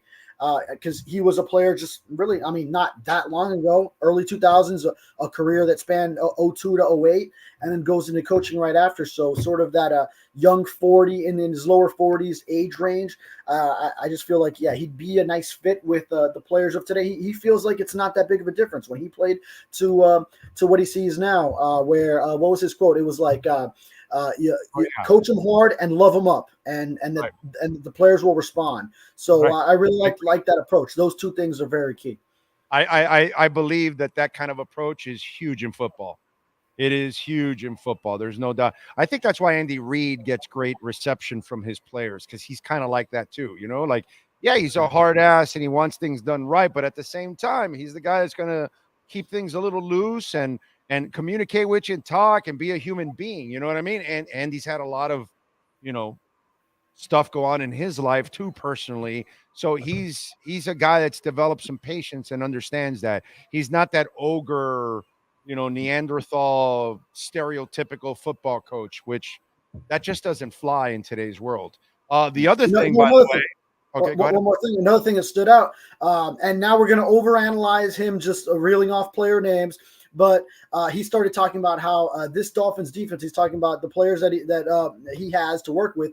And he goes, just at every level they have players. He starts naming players. And then he starts with, so he's going to the D-line. He starts with Zach Sealer. Hasn't said Christian Wilkins yet. Says the edge rushers, Jalen Phillips, Bradley Chubb. Then kind of catches himself, and I'm assuming a little bit in how he went back to, then he says Christian Wilkins. Okay, so it's interesting. He named Zach Sealer. I tell you, man. Come on. He's going Jalen Phillips, Bradley Chubb. Then he says Christian Wilkins. Then he goes to inside linebackers, David Long, the off-ball linebacker. He didn't say Jerome Baker, though. Javon Holland, so he gets to the safety. And then he says Jalen Ramsey as he gets to the corner. Didn't say Xavier Howard. So maybe in that he's hinting. Now, then later he cleaned it up and said, hey, and I know there's guys I'm forgetting. I apologize to all of them. I mean, he's just reeling off player names that come to his head on the spot. But maybe it's interesting that Xavier Howard. Christian Wilkins is one of the most known players in the Miami Dolphins. Right. But then so he still did catch him and say his name and mention that, he loves coaching good players and that he wants that good player back. So, but he ended it with we'll see. So, he go. I mean, he's been gone. I've been telling people he's been gone for a while, bro. Unfortunately, you're going to have to make some tough decisions, and I think those are some of them. You've got to do some things to open up space for Patrick Queen. That's the part you're not understanding. But that's all right. Don't worry about it. Anyway, so yeah, you heard it here first. If Patrick Queen ends up on the Dolphins, it's just one of those things. Patrick Queen and David Long in the middle. That's they kind of David Long and Patrick Queen kind of play the same kind of mentality.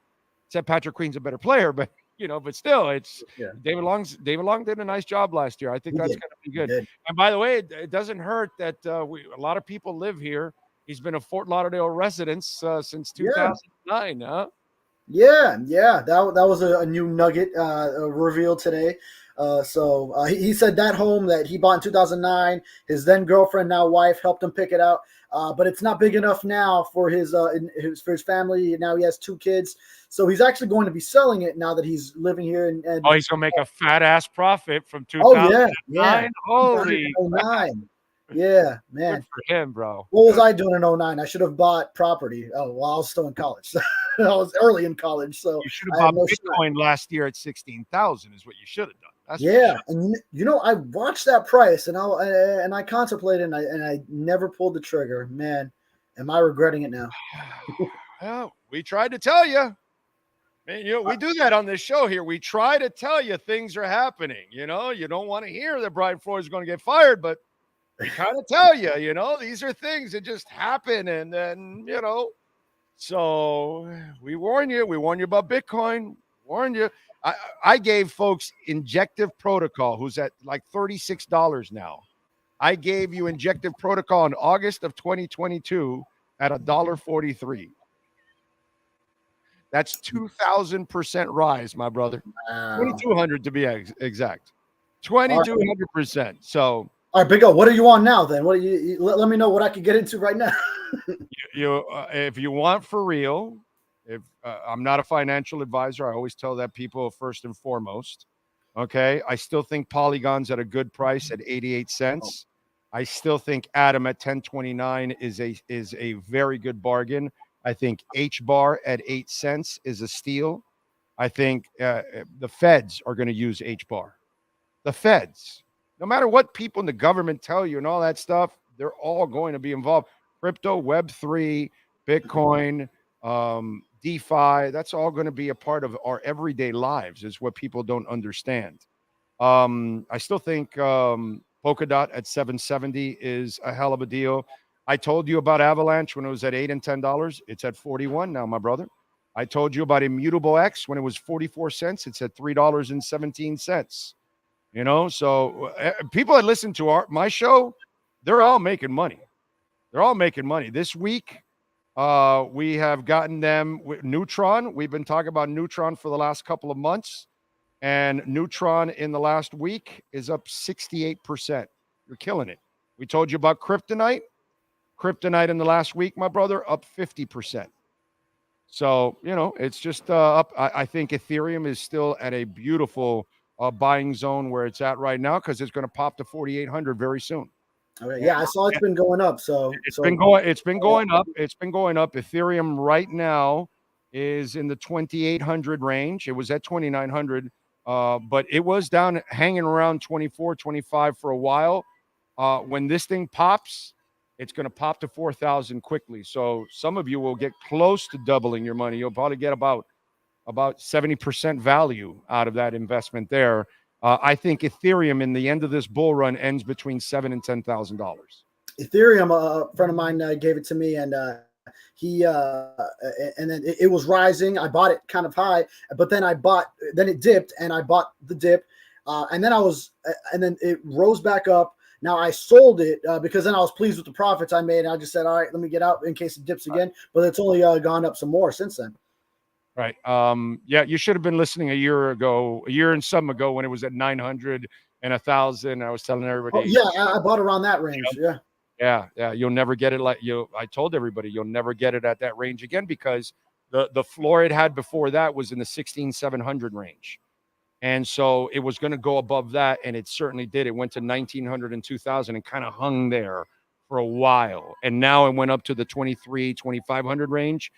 And it hung there for a while. Now it's going up closer to 3,000. And we're going to have a pump soon where it's going to go well over 4,000. You'll see. So I'm just saying, bro, we give them to you. If you take them, go ahead. Good luck to you. You know what I'm saying?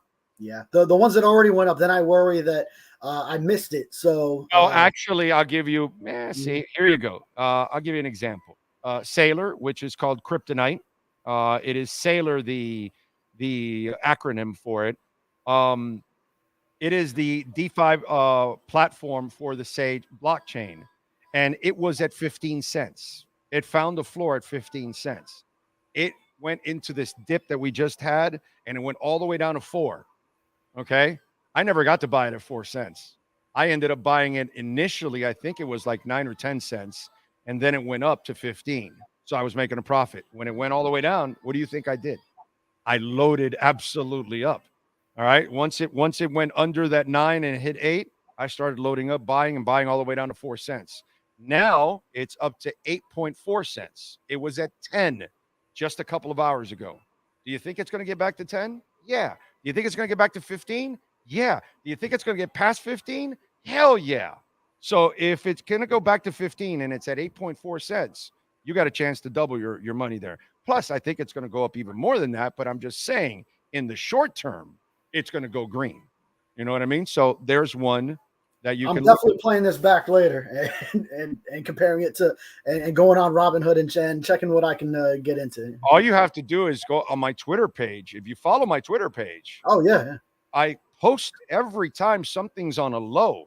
When Pendle was down to $1.34, $1.31, I told everybody you got to jump on it. It's over $3 now. You know what I mean? So I always tell you when I think it's going to, hey, this is a bottom. This is a time where you buy, because I'm doing the same thing. I'm not doing something that I'm not telling you to do something that I'm not doing. You know what I mean? So I kind of look at it the same way. I don't talk about coins that I don't invest in that much. I may know about some of them and I may like them or not, but I don't go heavy into that, because I'd rather talk about the stuff that I'm invested in because I know about it thoroughly. You know what I mean? So it's really all about investments are all about doing your homework and understanding what it's all about. And the problem is most people don't understand crypto, which for me is a beautiful thing because I'm able to take advantage of it. So it won't be as fun for me when the rest of the world lives on the blockchain, because the blockchain is, the blockchain is the new internet. You understand that, right? You understand that? Do you know that at all, David? I'm not privy to this. Okay, so what Cardano? Let me give you a little education. What Cardano and Bitcoin and Polygon and Ethereum and all that, what they are cities. Okay, the blockchain is a highway, the internet, that is going to connect all of these things. Okay. And so Hialeah Park will be on Cardano. What's it called? Amazon is already on Avalanche.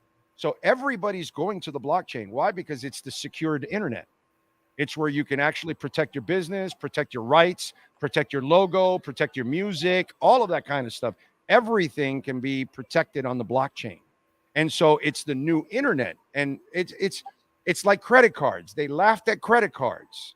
Go on YouTube and go find an old video of somebody laughing at credit. Oh, these things will never work. Oh, the internet, it's a joke. Now you make your life on the internet. What people don't realize is that the blockchain is the new internet. And all of these companies that are being built, Avalanche and Cosmos and all that, these are the things that are going to house all these businesses. So where you make your FP&L payment, it's going to be on one of these blocks that are there. And that's what crypto is, what people don't understand. They just look at meme coins and all the stupid shit. They don't actually understand the real world usage that's actually being put in place for all of this stuff. But they will understand in the next 2 to 4, 5 years, where mass adoption takes over and everybody tokenizes everything that they do, because that's the way we're going. Yeah, so, I'll admit I was in on that Dogecoin and then just loved how it shot up and then sold that, got a little profit. Also, yeah, there's Doge now, and there's believe it or not, there's one called Cocking You. There's one called Kulo. There's no seriously. There's all kinds of meme coins. I don't get into the meme coins because it's not a real investment. That's a real gamble.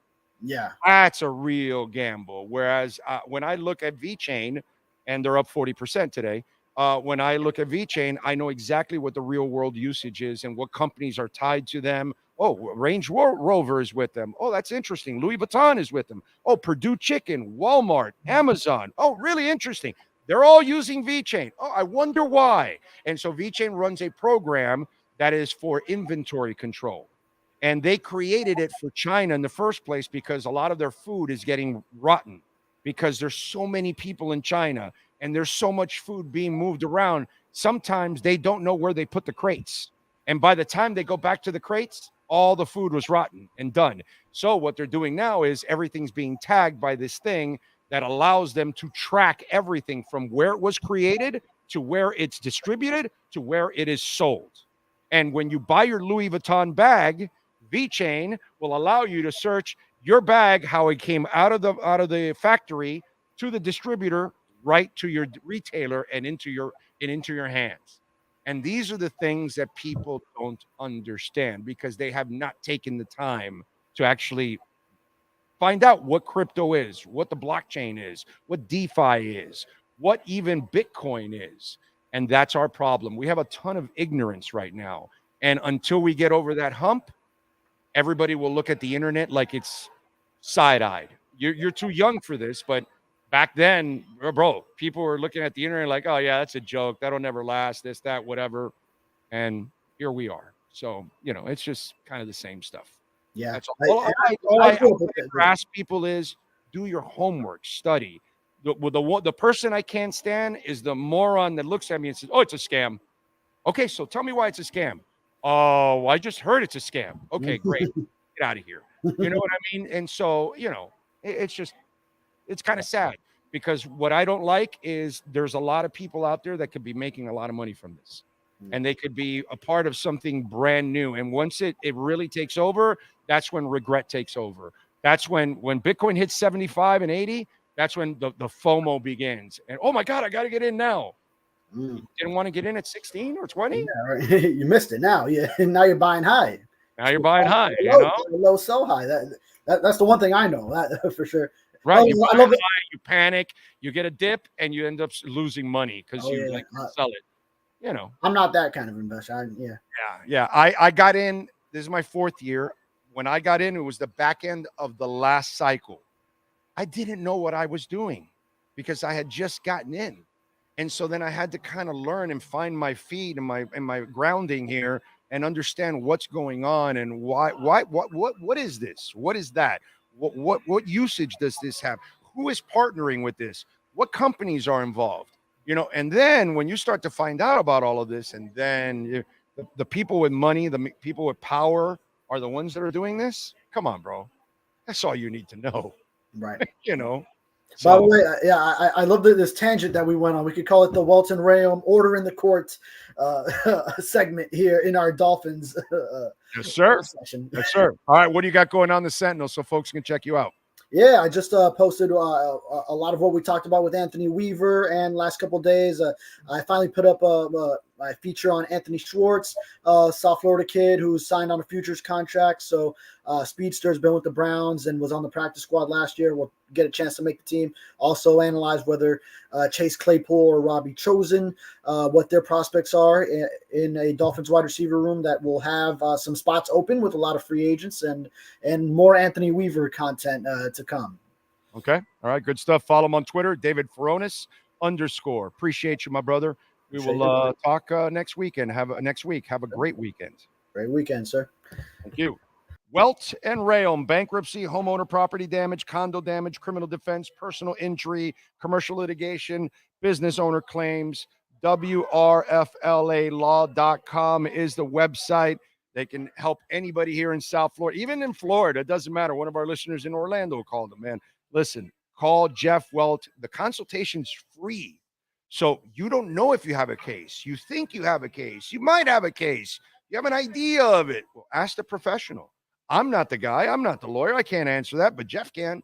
Jeff is fantastic. And by the way, his crypto bags are growing. 954-966-4646. I told Jeff Welt he needs a weight belt for those crypto bags. That's how heavy they're getting. It's like Brooklyn Rob. Brooklyn Rob his crypto bags are so heavy. He's got 2 people carrying them now at this point. It's amazing. No, but seriously, call Jeff Welt, Daniel Rayom, 954-966-4646. One guy's a stunt pilot.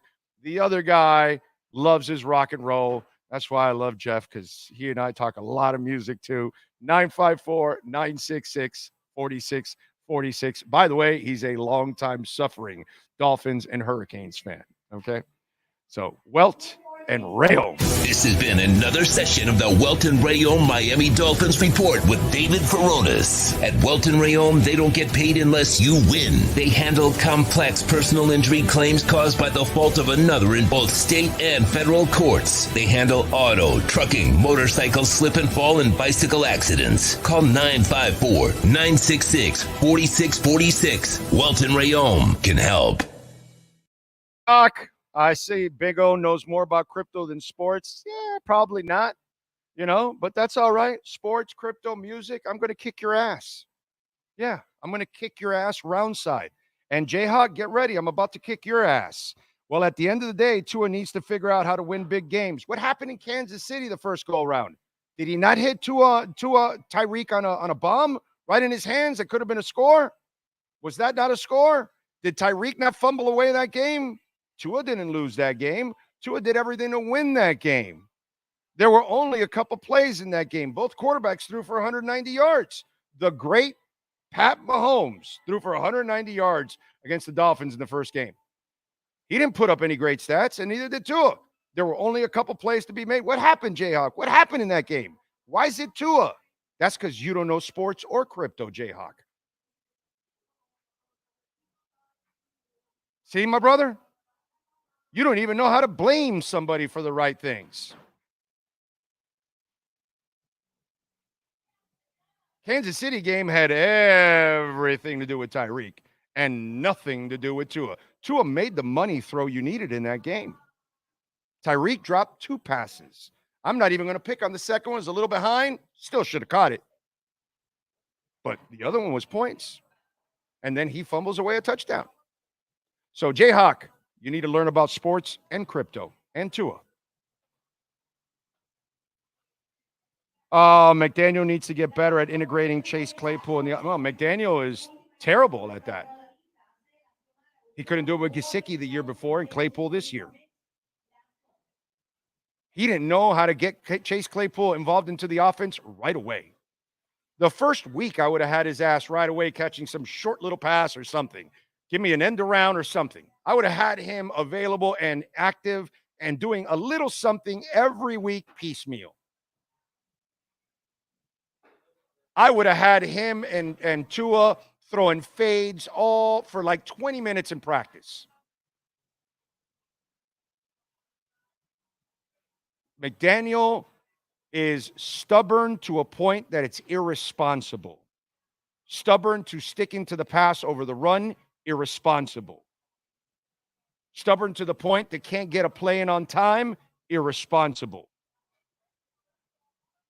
Stubborn to the point that he does not have flexibility in his offense. Again, a detriment to his team. He could not develop a third option. That's his problem. They were there.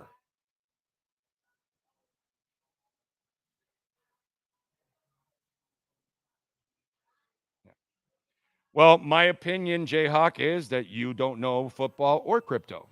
That's all. It's pretty simple. You gave your opinion. I gave mine. Okay? There you go. Not bad, right? An example for some of you all out there that I always have fun with it. What's one thing I don't like to do on this show?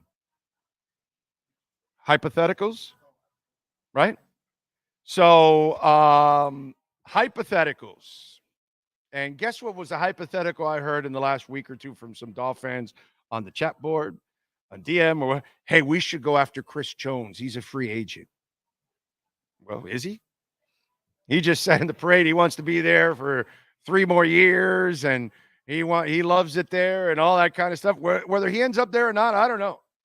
But this is why I don't spend my time on stupid-ass hypotheticals. Oh, yeah, no, we should get Chris Jones and get into a whole thing about why signing Chris Jones. And then you spend your time doing nothing and the guy ends up re-signing or signing somewhere else.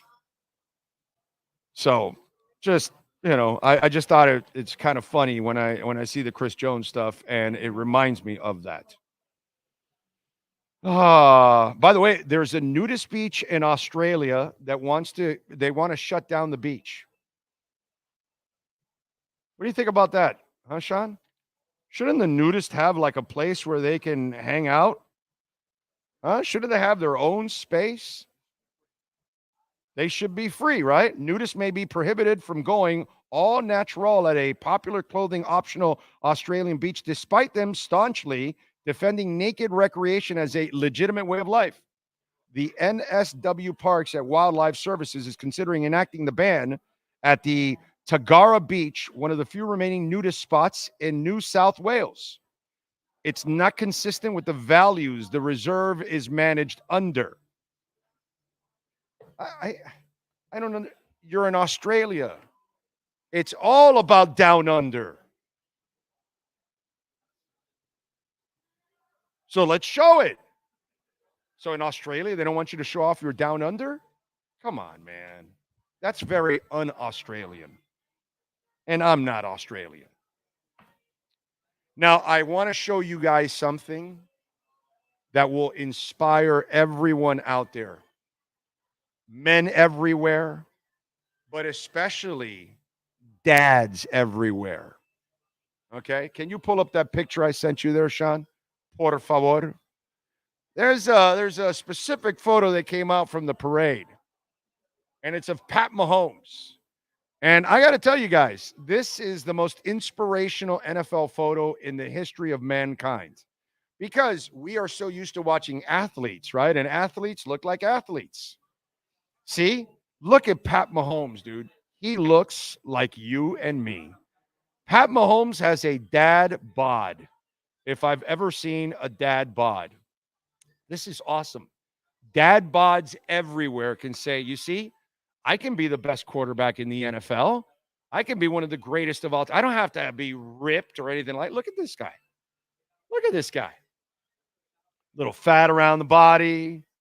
No real, and how does he, he's got a wicked arm, and he doesn't have defined, Brett Favre had arms. You look at Brett Favre and you go, okay, and Marino was kind of like a big dude, Josh Allen, obviously big dude, but you look at Pat Mahomes, not really big, not really built, but he does have a wicked ass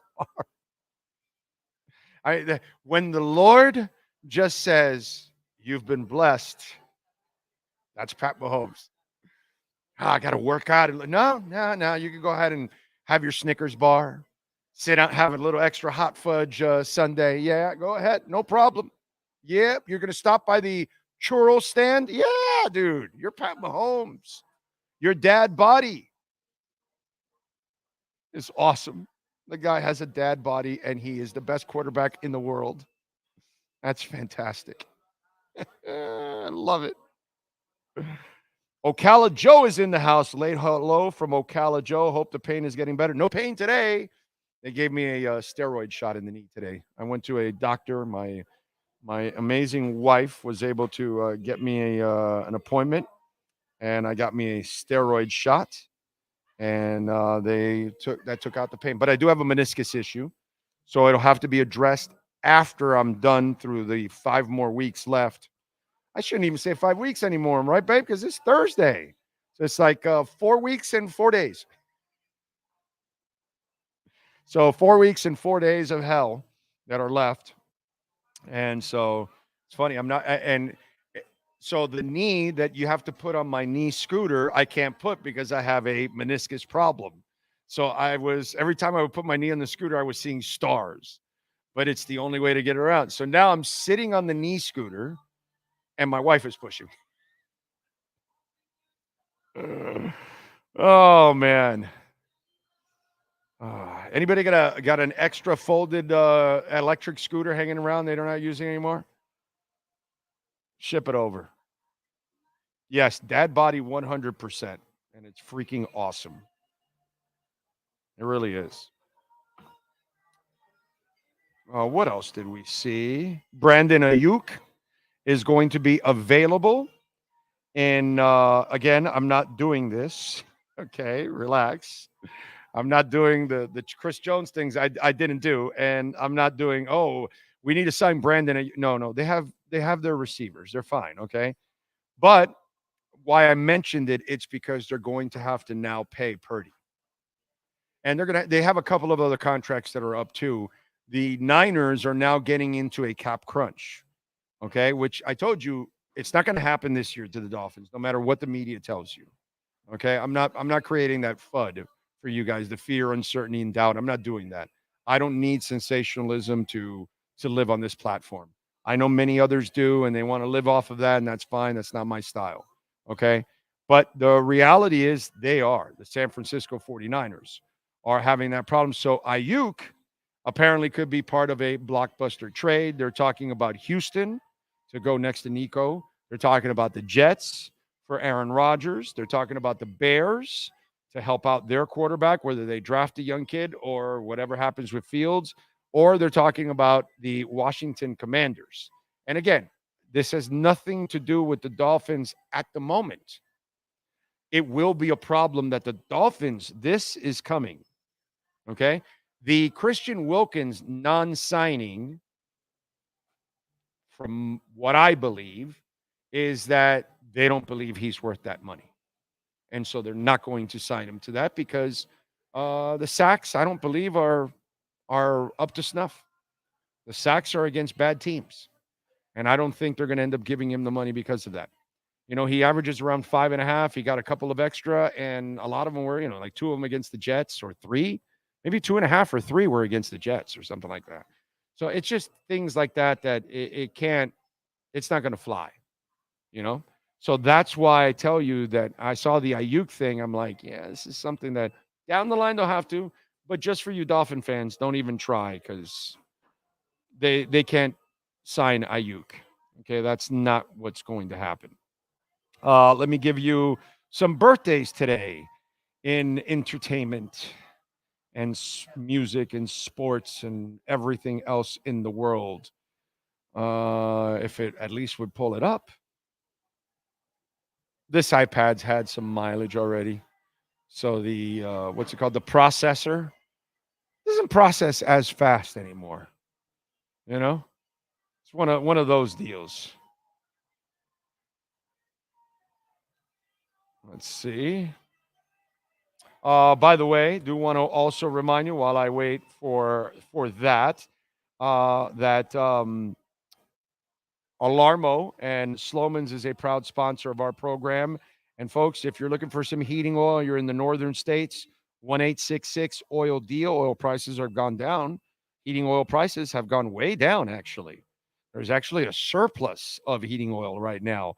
1-866-OIL-DEAL. That's 1-866-OIL-DEAL. Get a great deal right now. Call Sloman's. They've got fixed prices, so you can check it out. And, of course, they've been protecting Americans for over 100 years. 1-800-ALARM-ME. Call Sloman's, and we give you a free doorbell camera. We've been doing it now for the last couple of years. A lot of our listeners have the free doorbell camera. When you use our professional installation, our low-cost central station monitoring, you're going to get an LED touchscreen pad, a motion detector, 3-arm doors, and a backup battery. Tell them that Big O sent you. They will take care of you, I promise you. And that is at Sloman's Home Shield. 1-800-ALARM-ME. All right, let's get to the birthdays. Megan Thee Stallion is 29 today. Callum Turner, TV actor, 34. Zachary Gordon, movie actor, 26. George Russell, race car driver, 26. Birdman, rapper, 55. Not the other Birdman that we know down here. Susan B. Anthony was born in this date in 1820. Lost her in 1906. Amber Riley, TV actress, is 38. Chris Farley was born in this date in 64. We lost him in 97. What a funny dude. Jane Seymour is 73 years old. What else?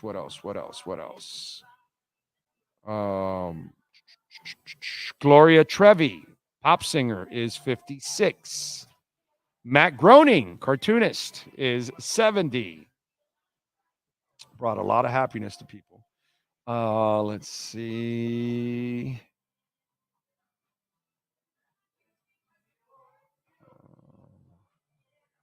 Nope, that's about it. Those are the birthdays today. Let's go with music history on the 15th. In 1964, on this date, the Beatles had their first #1 album with Meet the Beatles. The record would remain at the top of the charts for 11 weeks. In 1967, the band Chicago formed under the name The Big Thing. They later changed their name to Chicago Transit Authority and finally Chicago. In 1979, at the 21st Grammy Awards, the Saturday Night Fever soundtrack won Album of the Year, and the Bee Gees took home trophies for the Best Pop Group, Best Arrangement for Voices, for Staying Alive. That same night, Billy Joel's Just the Way You Are won the Grammy for the Record of the Year. In 1988, Def Leppard was forced to cancel a concert in El Paso, Texas, after singer Joe Elliott referred to the city as the place with all those greasy Mexicans. Following the comment, the band received threats that the show would be disrupted, so they scrapped it. Why would he say something stupid like that? What a moron. Oh, Lordy. I'll tell you something about El Paso. That place smells. It makes Jersey like an air freshener. That's all I can tell you. You pull out of El Paso, and you're pulling out of El Paso and headed towards Houston, right? I believe it's I-10, if I'm correct, or something like that. No, it's not I-10. It's another one. You see cattle for just miles. Remember that, babe? My wife is here. And so we were driving back from San Francisco. Long story, whatever. But when we drove through El Paso, because we had to stop there to fix my Datsun 280ZX at that moment. And when we're leaving that place, it is cattle for just a half hour. I've never seen more cattle in my life than in El Paso. So the stench of manure.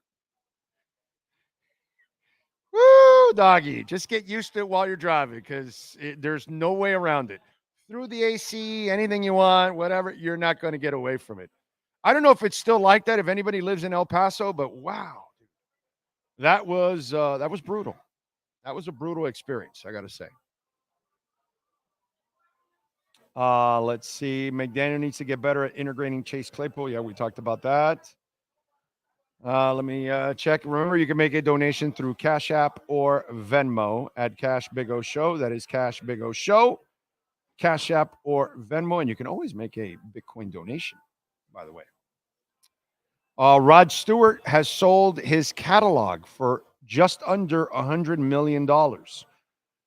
Irving Azoff's iconic group closed. It says, Irving and I and a couple of old timers, I believe we have a mutual respect and admiration for each other. And my life's work is safe with him. Azoff's company includes the Beach Boys, Cher, David Crosby, Linda Ronstadt, Graham Nash, Stephen Stills. Additionally, Iconic has reportedly raised over $1 billion to invest in future catalogs. So he ends up selling. I mean, you're dying, bro. You might as well, Rod Stewart's like 80 years old. How much time you got left? You got plenty of money. Might as well get your money for your music now and get out, and then you can leave. You can leave it. Plus, your kids or somebody, they're not going to know how to handle your music. Irving Azoff is a Hall of Famer. He's the kind of guy you want to work with when it comes to the music industry. Everybody pretty much respects that guy. Has it been perfect? No, because the music industry is kind of a tough place. You know what I'm saying? J-Lo announced her tour. Are you going, Sean? Does a guy ever jam a J-Lo song in his car? Does a guy Does a guy ever even go to a J-Lo concert?